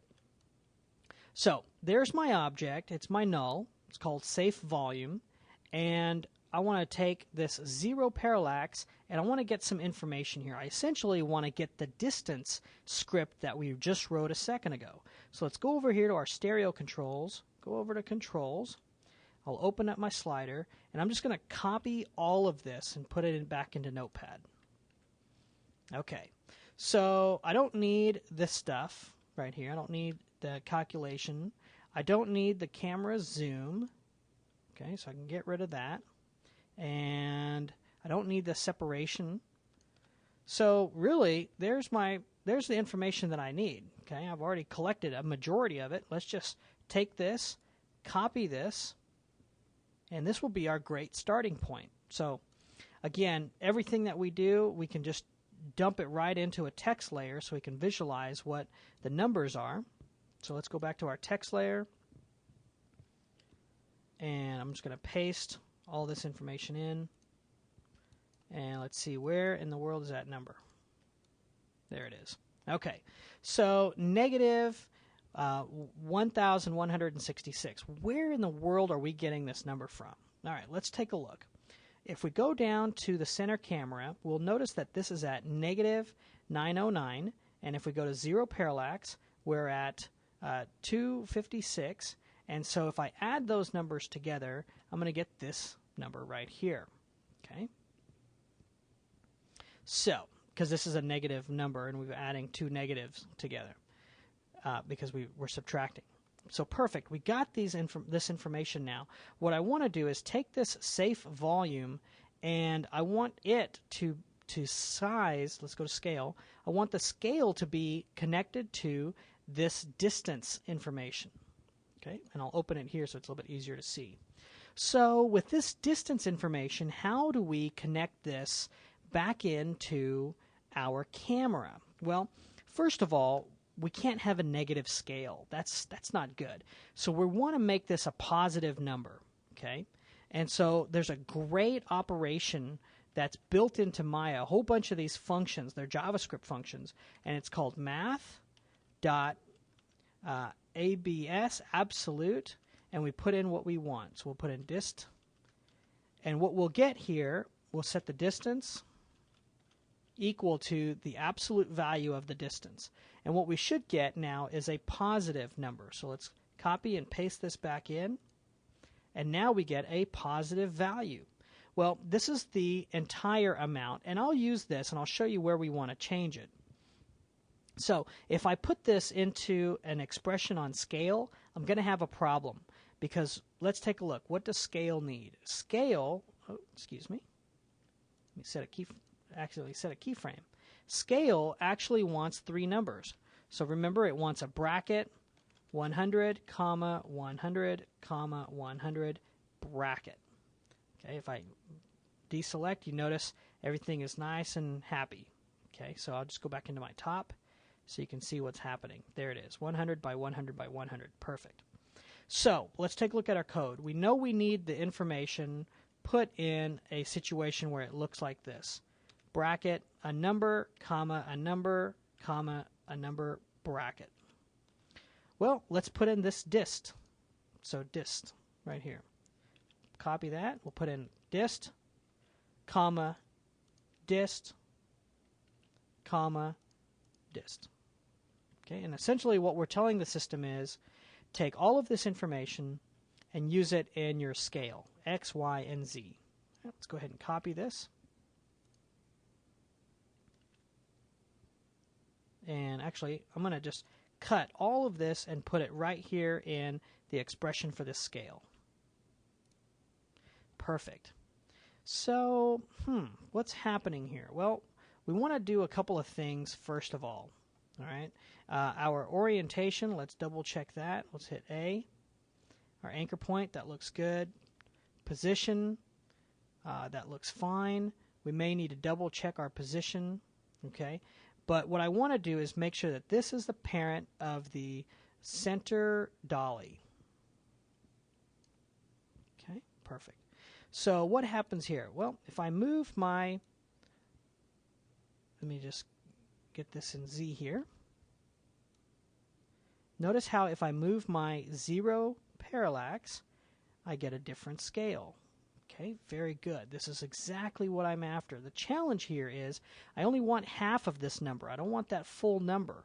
So we're going to want to divide all of this distance by 2. And that will give us half of this entire amount. Okay, so we'll go ahead and copy all this. We'll jump back over here. We've already got everything parented. We got it tied to the center dolly. We're going to go in to scale. Okay, we'll go ahead and hit U to expose that. Come in and paste that expression. There we go. Perfect. So let's take a look at what's going on here. All right. If I take a look at my view here, you can see how this is just not going to work. This is way too much separation for what I've got going. However, here is my safe volume, and this is my sign. I want to get rid of my safe volume. So I'll go down and I'll pick my no parking sign, and I'll say, awesome, I'm going to move this outside of this volume. Okay. Now when I go to stereo controls, believe it or not, if you slip on your glasses, that's actually going to look okay. It's not going to be great because it's really close to our volume, but it's not going to be bad. You're going to be able to pull it off. So what we've created here is a volume that if I take my center dolly and I do some rotation, okay, let's just take a look here. So there's our rotation. That looks good. That looks good. Our volume is rotating nicely. This doesn't look good. Something's not right with this Y rotation. So let's take a look at our front view. And no, it's okay. We've got it connected here to our parent of our, I'm sorry, we've got it connected to the camera. So that's actually working out good for us. Let's just double check this on our top view here. Let me just double check. Oh yeah, it is working. We're just seeing this in a 3D context. All right, very cool. So our center dolly now is doing lots of driving. And if we decide, hey, you know what? I want that sign to be in focus. No problem. We can move this up. Take a look. Our sign is at 0 parallax. It's right in front of the scene, or right on the screen. And we've got a great big safe volume. However, if I want this this first building to be in focus, or at this on the screen, no problem. This is going to work. But what we're now going to say is, wow, wait a minute. If we want to take this second building and connect this, it's not going to work. The sign is going to be way, way, way too separated. So this now gives us a lot of information that we can then use inside of our setup to help our artists figure out exactly where things need to be and what can work and what won't work. So, again, you don't have to do these. You could do it all manually. But boy, does it just help out looking at these two objects in trying to set up your stereo effect. Now, I don't have a huge area that I'm working in, but if you have dual monitors, you could easily set up the stereo comp on another monitor and then have all of your setup rigs and controls to control everything. So we're going to take one more lesson to clean things up, and then we'll be moving on. So now that we've done all of the heavy lifting and building up our stereo rig, you can actually open up my file and kind of cross-reference your file to my file and see if there's anything wrong if you've gotten stuck. But what I want to do is just take a few minutes now to actually clean up our project. So within stereo controls, we don't need this text layer anymore, so we can toss that. And the controls, we want to keep that. That's good. Over in 3D, let's just kind of clean house a little bit here. So I'm just going to select all of these.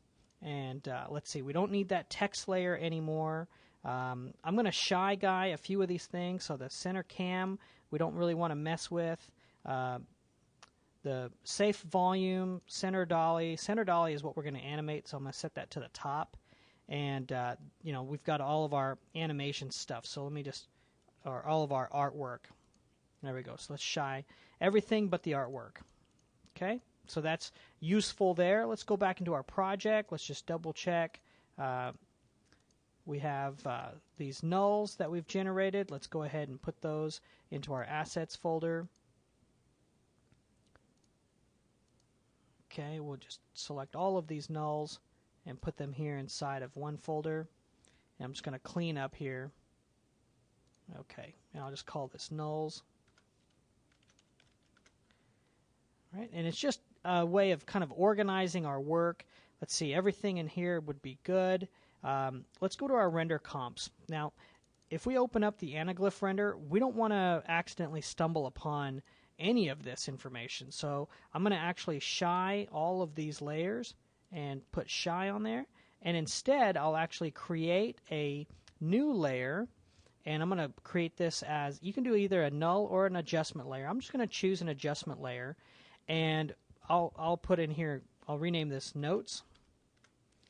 And with notes, we can actually put in a layer marker. So you can do this from a right click. I actually like to go up here to layer, add marker. And oops, wrong one. Let me throw that away. I actually want it on this particular layer. So let's just go up here to Layer, and I'm going to choose, let's see,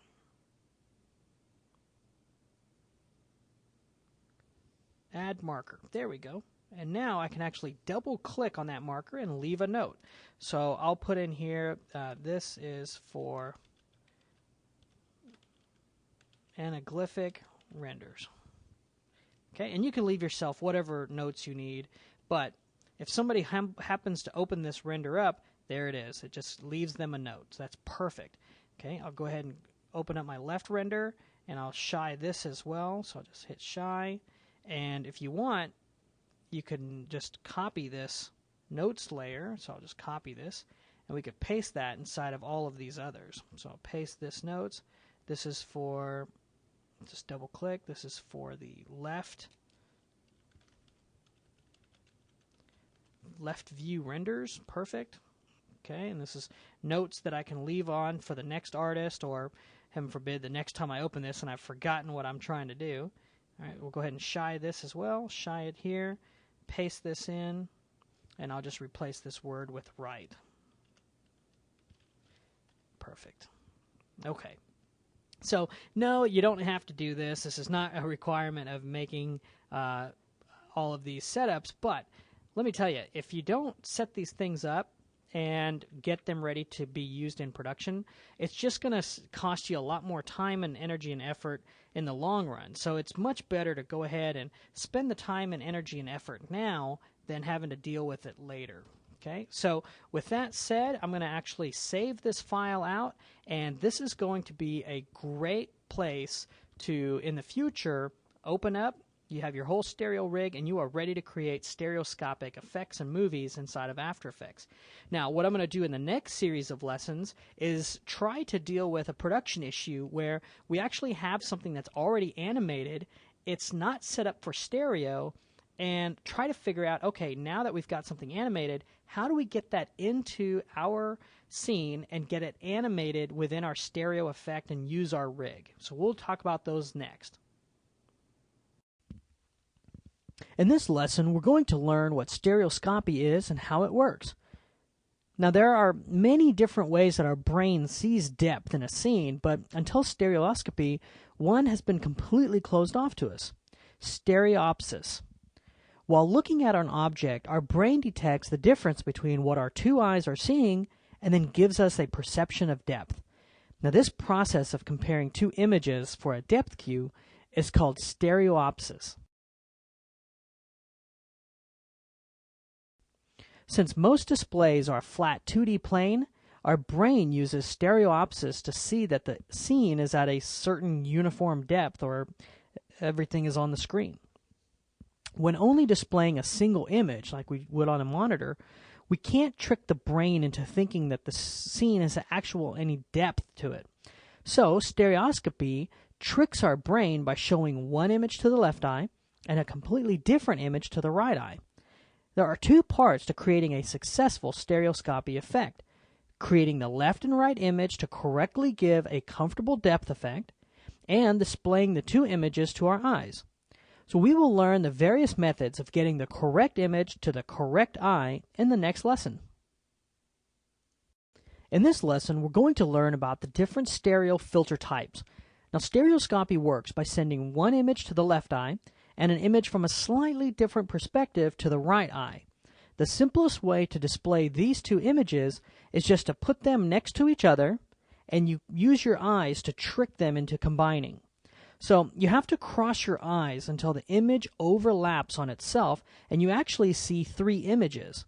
The 3D effect will be in the center image. This is called cross-convergence viewing. Now, if you keep the two images next to each other and look forward, this is called a parallel pair. And to view a parallel pair, all you need to do is diverge your eyes or make your eyes look at a point in a far, far distance. Now, some people have trouble with both of these viewing methods. Yeah, it's kind of uncomfortable for long periods of time, and it's really only good for very, very limited viewing areas, definitely not like a big theater screen. And since we really can't ask people to sit through an entire movie with their eyes crossed or diverged, heaven's sakes, cross-convergence and parallel viewing is rarely used. But It's really the only ones that don't really require any kind of special equipment or viewing glasses. Another method of getting the specific image to the correct eye is to use shutter glasses.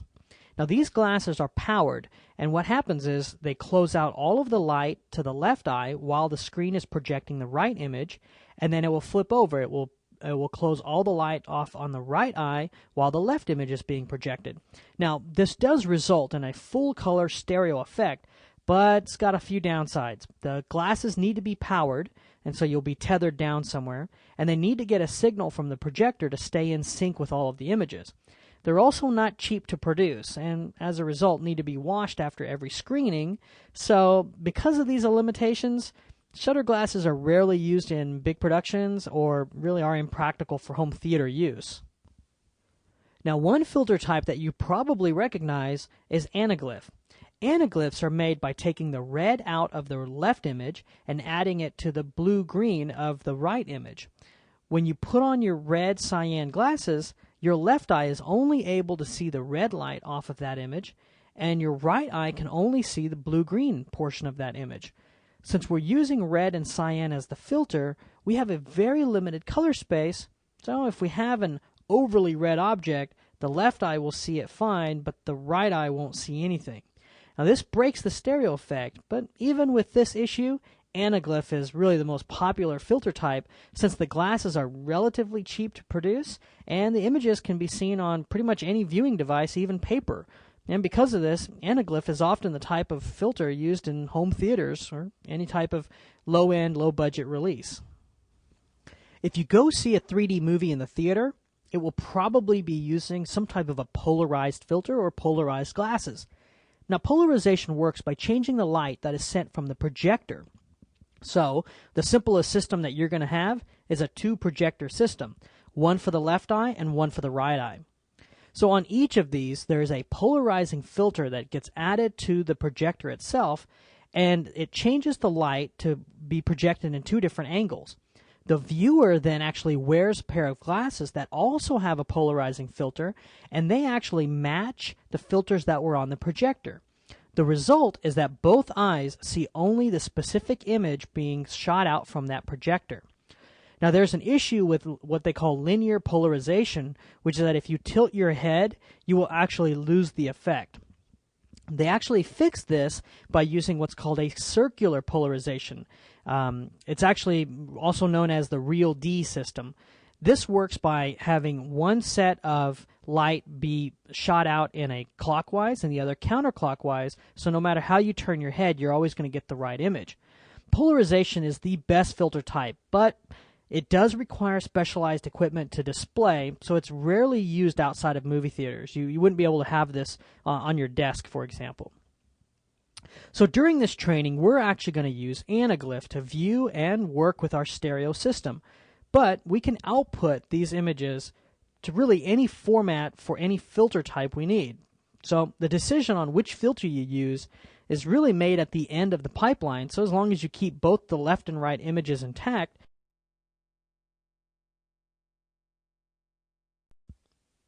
in this lesson, we're going to learn some of the rules of stereoscopy to create an enjoyable viewing experience. Now, because stereoscopy tricks your eyes to move with two separate images, it's possible to create stereo images that can cause headaches, or even worse, nausea. Now, these problems only occur if the stereo effect is too strong, and the most important value to set correctly is the distance between the two cameras, also known as the interaxial separation. While looking around in the real world, the furthest our eyes ever go apart is when we stare at something very far away. When we do this, our eyes become parallel, but it's possible for a bad stereo image to try to cause our eyes to diverge or point further away from each other. Now, our muscles are not used to doing this, and it causes headaches and general discomfort beyond just breaking the stereo effect that you've spent so much time building. Since adult eyes are usually about 65 millimeters apart, we need to make sure that our final image never has more than that amount of separation between the red and the blue images.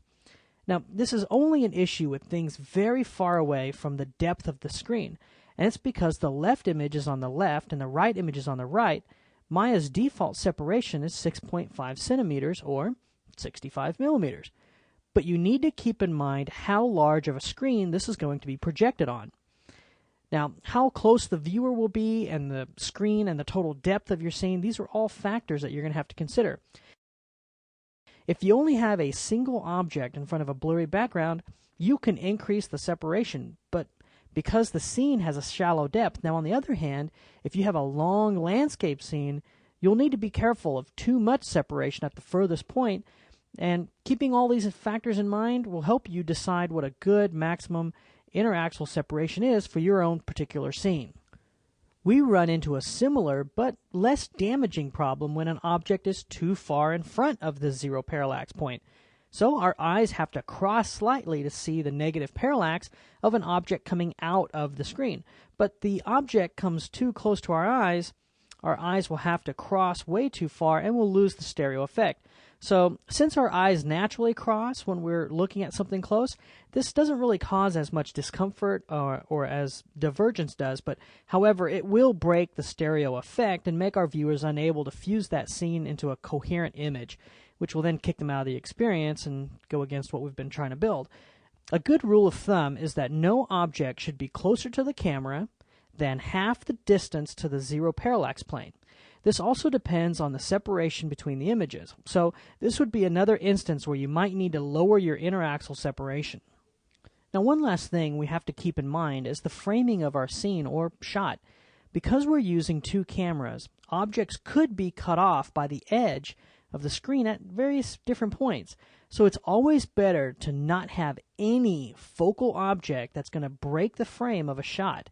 And, inevitably, the background elements will need to go up to the edge. I mean, this won't cause issues unless you direct the viewer to that side of the edge. Now, having things pop out of the screen and partially off frame is the most jarring, since your brain can't fuse what the edge would look like on the screen while the majority of the object is close to you. So, by keeping in mind the maximum separation for both objects, very far away and very close, we can really start to create an enjoyable stereo viewing experience that will keep the viewer immersed throughout the entire project or film. So a topic that I'd like to cover is how do you take something that may have been rendered inside of Maya over to After Effects for its final anaglyph setup. So here's a scene that we created in the Maya stereo training product that we have, and this is going to actually render out the left and the right channels individually. So let's say we've rendered those out, and I'll just bring up After Effects here, and I'll show you my animated sequence. So we're going to provide you the left and right sequences, and there they are right here. So let's go ahead and bring these inside of After Effects and talk about the process of actually recompositing these back together. So I went ahead and opened up my right sequence, and it's going to ask me, what do you want me to do with this alpha channel? I'm just going to say ignore. We don't really care much about it. And I'm going to go ahead and open up the left sequence as well, and we'll hit ignore on that as well. So we could quickly go in and comp these just like we did in the previous workflow when we actually built our rig, but I want to teach you just a few steps, just production steps, to help you kind of walk through this process of putting this back together. So the immediate thing that we're going to do is create a comp for the left and a comp for the right. So let's go ahead and do that. Here's my right sequence. I'll make a comp, and I'm going to rename that right sequence. Okay, I'll go ahead and do that for the left. Drag it down here. Rename this left sequence. All right, and just like we did earlier, we're going to take both these image sequences, drag them over to the folder, and create a folder called Assets. All right, so now we need to put these together in a stereo comp. So I'll just drag one of these down here to the Create Comp, and I'm going to rename this Stereo Anaglyph. Okay. So with this anaglyph setup, I want to create the left and right separation. So I'll go ahead and add the left image to, or left comp to this stereo anaglyph. And now let's go ahead and set up our sequence here. So remember, on the left, we're going to go to Effect, down to Channel, Set Channels, and we've done that before. You could also go to Color Correction and then we can come down to where it says channel mixer, and we can mix it here as well. So on the left, we want to get rid of the green, so we'll set that to 0, and get rid of the blue, and we'll set that to 0. There we go. And then on the right sequence, let's go ahead and add that same filter, so channel mixer. We're going to remove the red. So the easiest way to remember that is it's all R's. Right, remove red. All right, so there we go. Now I'm just going to change my left blend mode from normal to add and turn it back on, and we should see the anaglyph effect. So that's perfect. This is working out great. The challenge here is going to be, what if we want to color correct this? We can't just go in and add a color correction to this because we're going to have to now manage multiple color corrections, similar to what we talked about earlier. So if I was to go into the right sequence and add a color correction here, so we'll do a color correction. Let's just do a hue saturation as our example. And I crank this up. What's going to happen is the system will say, okay, well, I added a hue saturation to this image, but what do you want me to do about the left image? It's totally independent comp. So I'll have to come in here and add one here. The challenge becomes, what if I start making adjustments and edits, and I go, well, let's see what it looks like with this much. Well, now I got to remember how much that is and go to the left and do the same amount. So let's talk about a better strategy. Let me just delete that filter. And instead, I'm going to create a new adjustment layer. So we'll go to Layer, New, Adjustment Layer. And on this adjustment layer, I'm going to rename this to Color. Actually, I'll just call this Color CC Effects. Okay? And I'm going to add my color correction, hue saturation to this adjustment layer. So really what happens is anything that I do to this adjustment layer just gets passed down. So something like 22 looks really nice. Green liquid, orange t-shirt, nice skin tones. Okay, I'm happy with that. That looks good. Okay. Now I want this to be on the left sequence as well. And I want to drive them all from one comp. So what we're going to do is pre-comp this. So we'll press Control-Shift-C to pre-comp. And I'll just call this my color correction effects comp. All right, we'll just leave it color correction effects. All right, we'll say OK. And my color correction is gone. The reason it's gone is this color correction terminated inside of this comp. So whatever's in the comp, it'll color correct. If it's outside the comp, it's not going to work.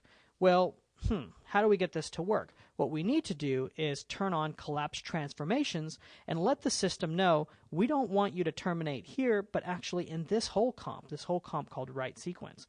So I'll go ahead and activate the collapse transformations, and instantly you will see that that filter now is being passed through to all the layers in this document.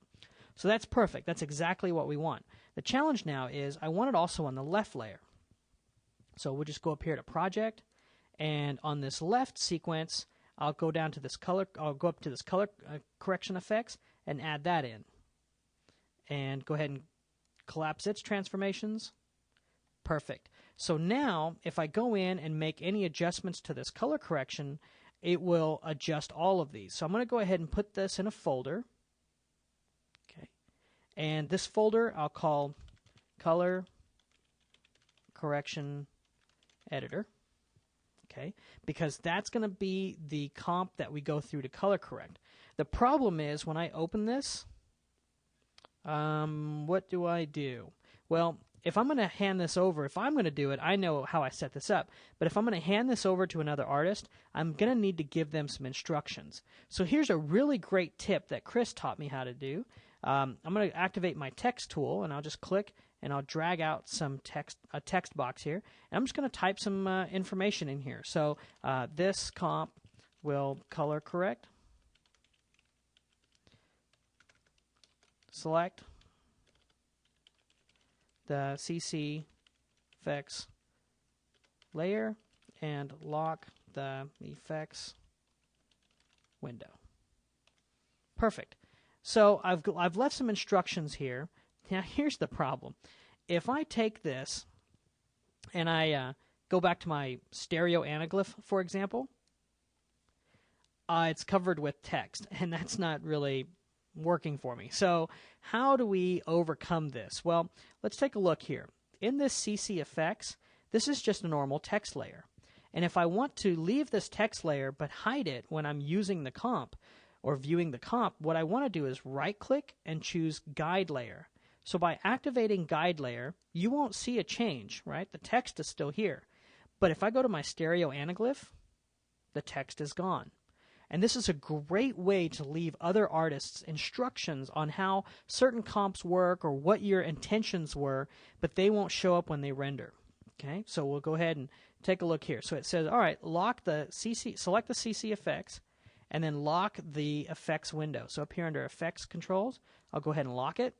And now when I go over to my anaglyph, all I need to do is make some tweaks here, and it will update wherever I'm using my left or my right sequence.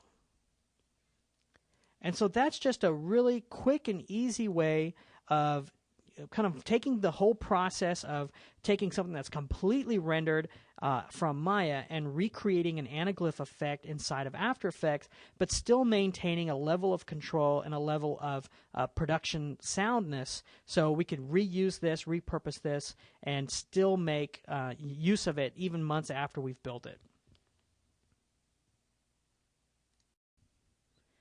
In this next series of lessons, we're going to talk about the process of actually taking an object out of 3D, something like Maya, Max, or XSI, and then bringing that into Photoshop. Now, it's really easy to do. The only thing is we have to make a quick little pit stop over in Photoshop to set up the file. So let's take a look here. In Maya, I have this mixer that I've got built. And one of the only unique things about this mixer is it is polygon object, and all of the pieces have been selected, and then we hit combine. Okay, and that's under mesh, combine. Max, XSI, Cinema 4D, they all have a very similar function. So once you've done that, we now want to take this mixer and export this out as an OBJ. So to do that in Maya, you need to actually load the OBJ exporter plugin. So we'll go to Window, Settings and Preferences, Plugin Manager. With that done, we'll go down here where it says OBJ Export, and we'll click Loaded. So with that done, all we need to now do is select the object and go to File, Export Selection. We're going to choose OBJ, so I'll call this my mixer. And under Options, I want to make sure that under OBJ Export, we have Materials turned on. If we don't do this, we'll just get a gray mixer. And if you end up with a gray mixer, that's why. So let's export the selection again. Mixer, hit Enter. It'll give it a second, and what we'll end up with is a mixer stored away in the folder that we've designated. Now let's jump over to Photoshop and actually bring this file in. So I'm using Photoshop CS4, and we're going to primarily be working with the 3D panel. If you don't see the 3D panel, just go to Window, 3D, and it will bring this panel up. All right, let's go ahead and go to File, Open, and we're going to double-click on this mixer.obj file. Now, it will take this a second to load this file. So you'll get something that looks like this. Now, double check all of your OpenGL settings, because you may have some errors as you bring this in, but we just want to, if everything goes smoothly, you should get your OBJ right here inside of Photoshop. Now, there's a couple of things going on in your 3D scene. If you select the OBJ mesh, you can actually rotate and modify the actual mesh, which is pretty cool. Now, before I get too carried away with setting the lights and setting kind of what's happening, what I want to do is resize this image to fit more of my After Effects comp that I'm going to be using later. So we'll go to Image, Canvas Size, and I'm going to reduce this down to 720 by 480. And we'll go ahead and clip. We understand that.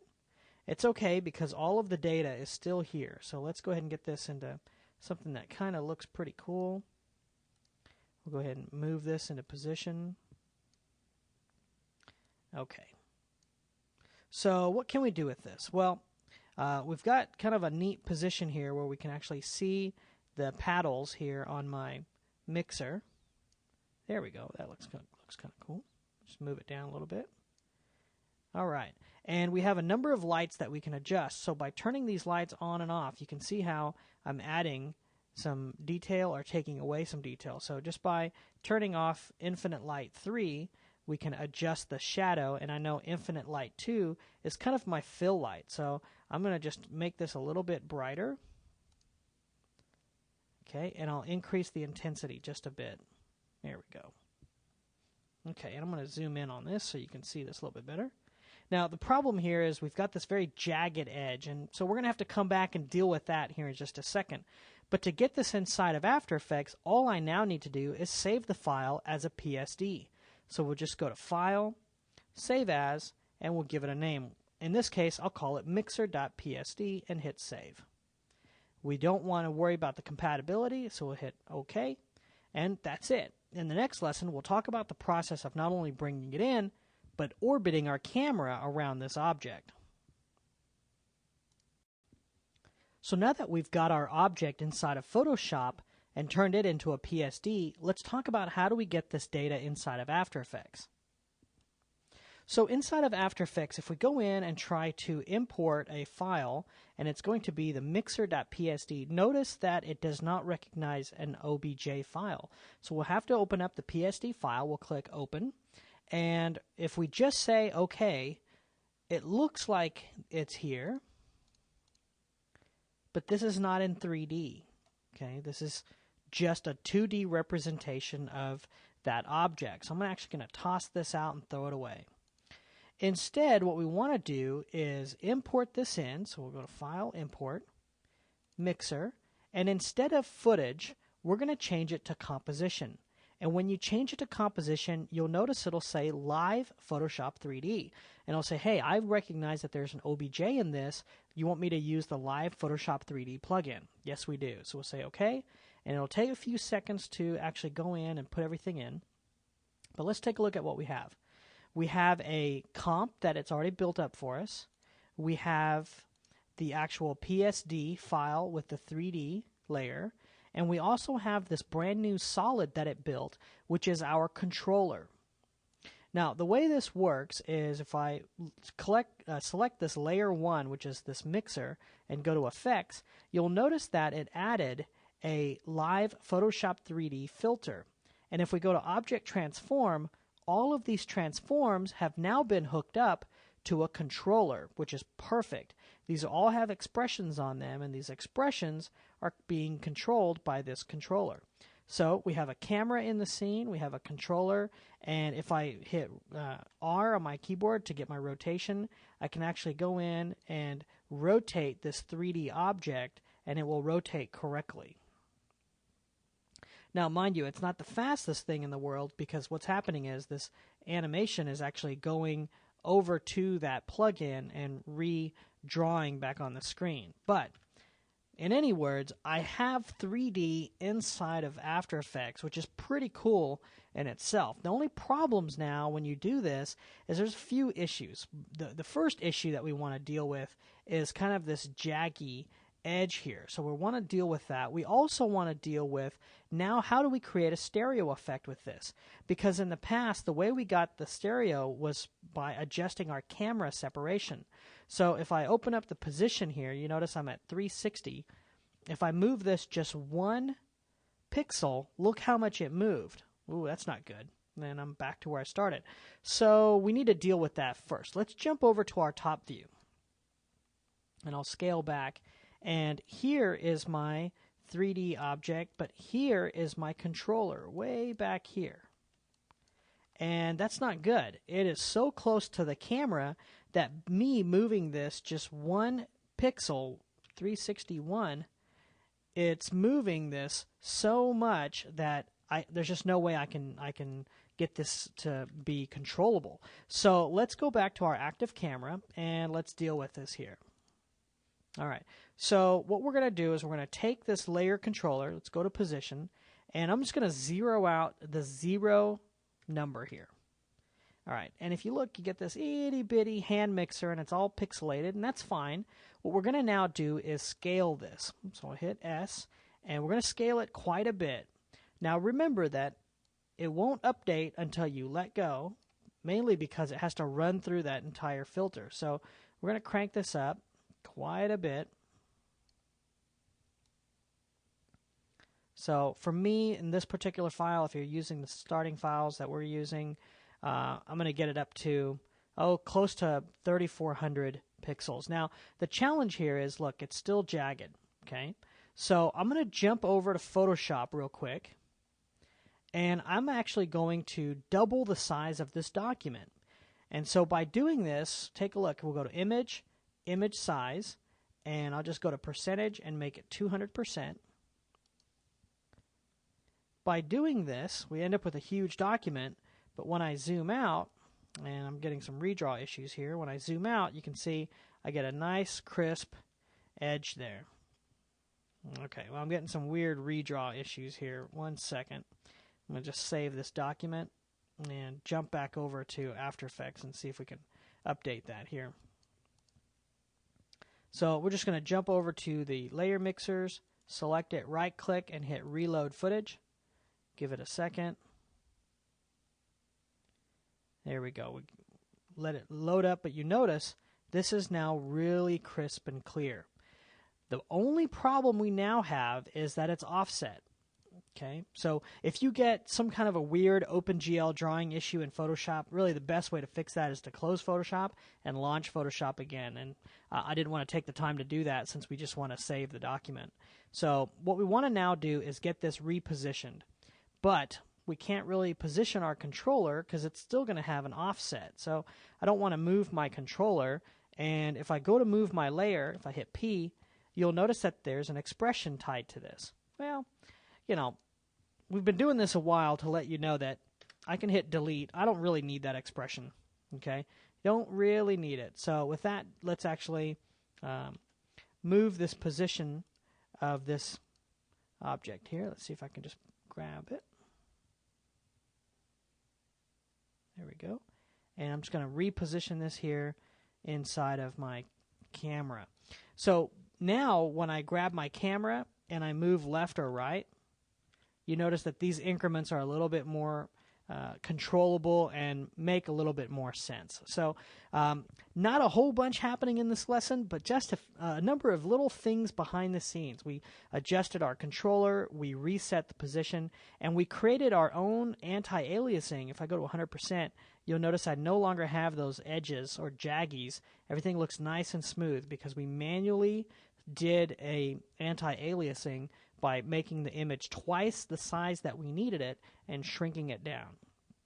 All right, so in the next lesson, we'll actually talk about how we can go in and set up some more of these features to create a stereo effect. Now, one thing that I do want to show you before I get too far along is the fact that we can control a lot of the things with this camera. And remember, we don't want to ever animate the camera. We want to animate a dolly. So I'll just go in and create a new null, okay?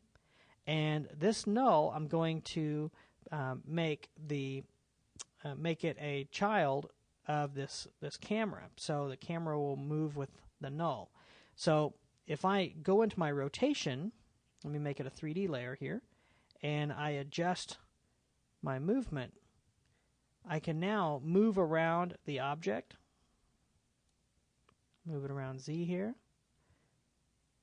Okay, and so I can move around. I'm actually animating this, which is animating the camera. There's the back side.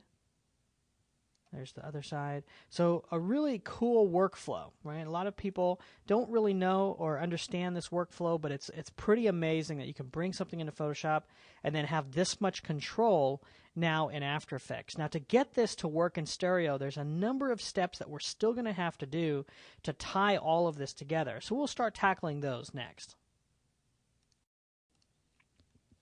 So now that we've got the document inside of After Effects, let's figure out how to integrate this back into our stereo rig.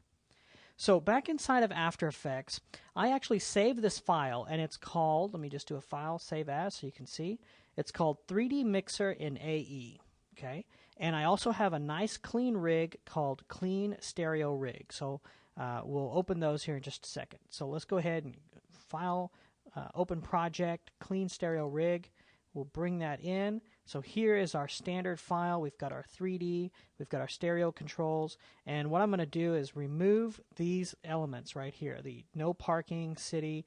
I'm going to get rid of all of that information, and I'm going to import. And what I'm going to import is this 3D mixer in After Effects. So we'll go ahead and open that project. It'll bring in that folder, and then here's all of the art and everything else that we have in there. So let's open up the mixer comp and give it a second to load up. All right, beautiful. And what I'm going to do is go ahead and create a new document here. So I'm just going to save this out. And this is actually lesson 18. So I'm going to do this as lesson 18, and I'm going to put in an underscore start, okay? Because what I actually have, lesson 18, is the end of the previous lesson. All right. So now that we have this 3D object, what we want to do is take a look at, all right, how do we integrate all of this back together, okay? And we don't want to use their camera. We want to use our own things here. So I'm just going to copy the layer 1 controller and layer 1. I'm going to copy those. Okay, close the mixer, and then go into my 3D and dump it in here. Okay, I'm just going to move it down to the bottom. And I'm going to change it to the active camera, and there we go. So we're now seeing this object inside of our rig. Let's take a look over at our stereo controls and preview. Wow, okay, this looks like a mess, so let's adjust the amount of separation. So I'm just going to decrease the amount of separation. And if you put on your glasses, it may look like we've got some 3D action going here, but it's not. There really isn't any 3D going on. Everything is moved the exact same amount, and we don't really see 3D. The computer doesn't see this as 3D. So what's happening? Well, the issue is this 3D, because we have this effect on this layer 1, we cannot collapse transformations. And what's happening is when we put that inside the left and right eye, let me open those, the do not touch left and right eye, because we have them in there, well, the collapse transformations is keeping this from moving this 3D element up through each of these eyes. Thus, our stereo controls isn't working really well. So let's fix that. I'm going to actually go in and select my layer 1 and my layer controller, and I'm going to press Control X. I'm going to go ahead and cut this out. Okay. And I'm going to open up my left eye. And we talked about this earlier, that we don't ever want to do this, but I'm going to paste this in and dump those in and give it a second to update. Okay, there's that. Okay, and I'll open up my right eye, and I'll paste that in here as well and give this a second. All right, so I'm going to move these down and just kind of organize my scene a little bit so I can work. Okay, so I have this layer 1. Move my controller on top of it, and we got this here. I'll move this and just kind of organize things. Okay, and let's take a look at our stereo controls now. Okay, now we're starting to get somewhere, but we've got this crazy offset happening. It wasn't here just a second ago. If I go to my regular 3D comp, give it a second to load, there's a huge shift in position. Actually, I'm sorry, if I go from my left eye, right eye, it's completely different than my original document, which was right here. Well, I don't know if you remember this, but way early on in earlier lessons, we actually took our right dolly, and let me see if it's on here. Yeah, our position. We wrote a expression to offset it by 40 units because we had changed the size of the document. So let's get rid of that plus 40 in our right eye and our left eye on the dolly. So go to position, open up the expression, click once, and we're going to remove this 40, plus 40. Okay. So we'll give it a second to load. There we go. Now it's nice and in the center. So let's get this really cranked up and so we can see the 3D effect. I'm going to increase the separation quite a bit. All right, that's looking really good. The only problem is, remember we had this zero parallax guide, and if we go to our top view, we can move it and adjust where it's in focus and that kind of stuff. Well, the problem is we have no way of visualizing this object in 3D. We can see it here, but if I go to my top view, I don't really get an easy way of visualizing where in the world this thing is. Okay? So what we want to do is inside of our stereo controls, we want to manually control the zero parallax. So I'll press E to open up my effects. And on this slider, I'm going to actually turn off this equal sign.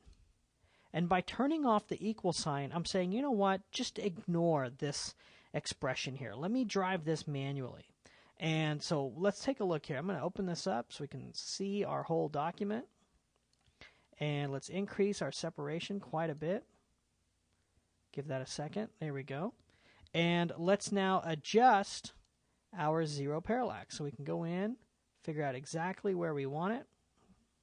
So something like that. So right here should be zero parallax. And let's put on our glasses. And if you slip on your glasses, you will actually see a pretty cool 3D effect. So this is pretty neat. We're actually getting a very cool 3D effect directly here inside of After Effects from a three-dimensional object that we created inside of Maya. Now, be careful with how much you do on this separation. So let's see, 18 seemed to be working pretty good. Let's take that back down, and I'm just going to move this zero parallax forward a bit to something like that. Actually, I'm going to move it forward quite a bit. There we go.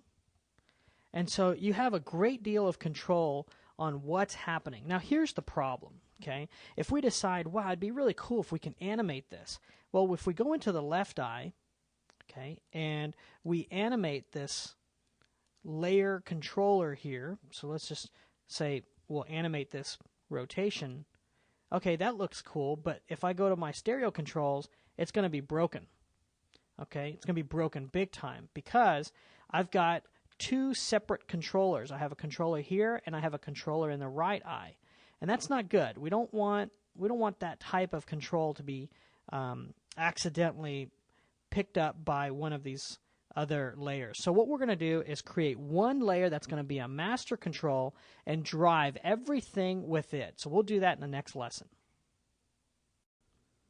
So the last few steps that I want to do is really just a cleanup phase. I want to take a lot of the information that we've now learned and create, again, a very controllable rig.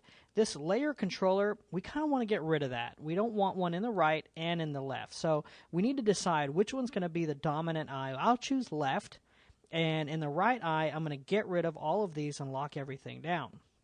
So if we open up this layer and hit U, you'll notice here's all of the different expressions that are tied to the position. But the problem is we don't want this to come from this comp.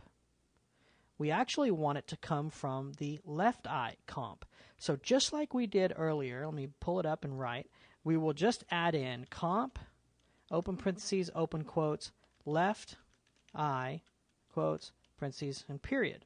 That's all we have to do. So I'm just going to select all of this, copy, and we'll come right in and paste this in. Now, we're going to have to go down, and everywhere where it says this, we're going to paste it in. Okay, so I'll come in, paste it in there.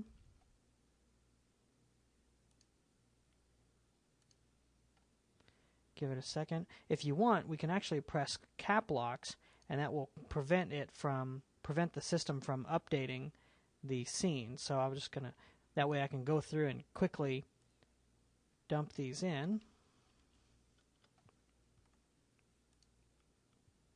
Okay, let's see. Got this one here. And so it just takes a second to go through and add this comp layer to all of these, but what we end up with is one particular layer, in this instance the left eye, and whatever we do over there on the left eye, it will be translated to this right eye. Okay, and since the 3D effect is happening from the camera, we will be good to go. So let's just take a look here, paste this in, and that's pretty much it. I only need to put it on these scale, orientation, and position. Okay, so let's turn off cap locks. There you go, our camera popped in, and the real test will be deleting this layer controller. So if I hit delete, Perfect. No errors. However, now if I go to my left eye and I do a rotation on the left eye controller, give it a second to update, we go over to the right eye, it will be animated like that as well. So that's perfect. That's exactly what we're looking for. So what kind of cool things can we do with this? We've got everything set up. We can actually go through and set some keyframes. So let's go ahead and set a couple of keyframes here for Y and Z rotation, and I'll go ahead and hold Shift P and add a positional keyframe. Okay, so that looks kind of cool. And so we'll just move over the end of a few frames, and we'll just do some rotation here. So we'll go into our left, and we'll go into Y. We'll rotate this a little bit. Okay, and we'll adjust the position a little bit. Okay, and we'll move it over as well. Okay, so if we take a look at our animation,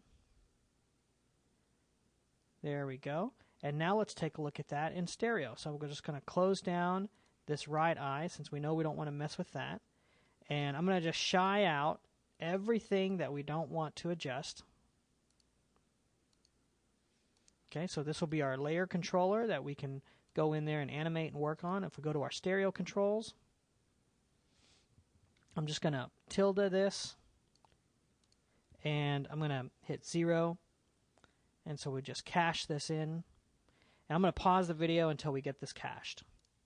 So slip on your glasses, and you'll see that as I page down and page back up, you actually see this in full stereo effect. So pretty amazing if you really think about it. And Chris here at Digital Tutors did an incredible job researching this process and getting this all put together with the workflow that, yes, it has a lot of steps involved, but once you go through the steps a couple times, you'll have the workflow down, and you'll be able to bring in 3D objects that are actual 3D objects and have a stereo representation that you can then post or use within your projects. In this lesson, we're going to take a look at just a couple of color correction techniques to help you deal with some problem shots that you may run into. All right, inside of After Effects, I've got Lesson 20 opened up, and what we're looking at here is pretty much a gradation from pretty much our color spectrum, so from purple over to red. Now, if you put on your glasses, right around this area, you're going to see some major flashing. So if you close one eye, let's close the left eye, and look at this image, you'll actually see some dark here, and you'll see some bright right here, okay? Now, if you close your right eye and open your left eye, you'll notice there's a lot of black right here and a lot of light right here. Well, when you mix one eye sees light and the other eye sees dark, you create a flashing phenomena, okay? And what we want to do is fix these by doing a little bit of color correction. So I'm going to go ahead and turn off this color chart and this black solid. Okay, and we'll open up this scene here. Now, this is a picture of a mosaic just down the street from our office, and Chris just put together a simple 3D scene here. So if I jump over to my stereo and put on the glasses, there's a lot of flickering happening. So if you close your right eye and look at this little door area, you can see all of this detail. And if you switch eyes, give it a second, a lot of that detail's gone. So when one eye sees detail and the other eye doesn't see detail, your brain fights over which one is actually in trying to be the dominant image when you try to fuse, your brain tries to put this together. And ultimately, it just breaks the 3D or stereoscopic effect. So there's a lot of flashing going on, and really, if you look at this for a while, you're going to get some eye strain. It's not going to feel comfortable. All right, so the easiest thing that we could do is let's just go ahead and add a adjustment layer here at the very top. Layer, new, adjustment layer, and then everything we will do to this adjustment layer. So the easiest thing that we could do is just go in and say, all right, let's desaturate the whole thing. So if I go up here to Effect, Color Correction, and we do a Hue Saturation, okay, and I just crank down the saturation. That's going to be the easiest and the safest for my viewers. So if I view this, no problem. I don't see any crazy flickering, and I see a 3D scene. And if you noticed, that's what we used in our project. So black and white content lends itself perfectly to using this for 3D content. However, you're not always going to want to use black and white content. So, maybe that might work in your situation, maybe not. So let's take that off and add another color correction. This time we're going to choose something called a tritone. Okay. Now, what's nice about a tritone is that it'll take the highlights, the midtones, and the shadows and remap it to these colors, but we have a blend attribute. Okay, so I'll actually just blend this in, well, let's say about 42%. So what I have now is a little less flickering, but I can still make apart some of the different color shades. So you have that as an option. Okay, maybe not the best option, but an option. So there's a couple of others that we can use to really dial this in. All right, I'm going to jump back up to Effect. We'll do Color Correction, and I'm actually going to choose the Change Color node, or Change Color filter. And so it says, okay, what color do we want to change? I want to change the red. Okay, and you can actually choose this hue transfer. Let me just open this up a little bit so you can see a little better. Hue transform, that will actually do a shift. Now, it's very difficult to see, but it's right in here. So to help you see this a little bit, I'm going to increase my tolerance, and I'm going to increase my softness. So I'm going to get more of this area. Okay, I'll just decrease my tolerance just a bit. All right, so you can kind of see, if I turn this on and off, the area that we're talking about. Okay, and I'm going to shift this hue. I'm going to keep shifting this until I get to like an orange, like that, let's say. So just by doing that shift, let's go back over to our stereo controls, and you can see that this has helped us greatly. Okay, we don't get as much of a shift as we did with this. This is the original, and by turning on, let me go back and turn this back on. And this is the post. Okay, so you see a little bit. Again, not great, not perfect. What we're going to do is actually try to shift this in a different direction. So let's just take this. Instead of shifting this to orange, let's keep shifting this until we get over to more of a pinkish purple. Okay, let's check this with our glasses. And that's actually a little bit too strong for me. So right about there, that actually looks pretty good. So we shifted it over about 15 units, kind of a medium orange. And if you want, you can adjust the lightness of this, so you can tone this up or down to bring out some of the extra detail.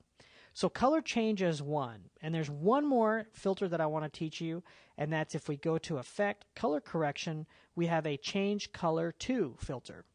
Now what this allows us to do is pick a color. So we're going to pick this cyan right here, real strong cyan.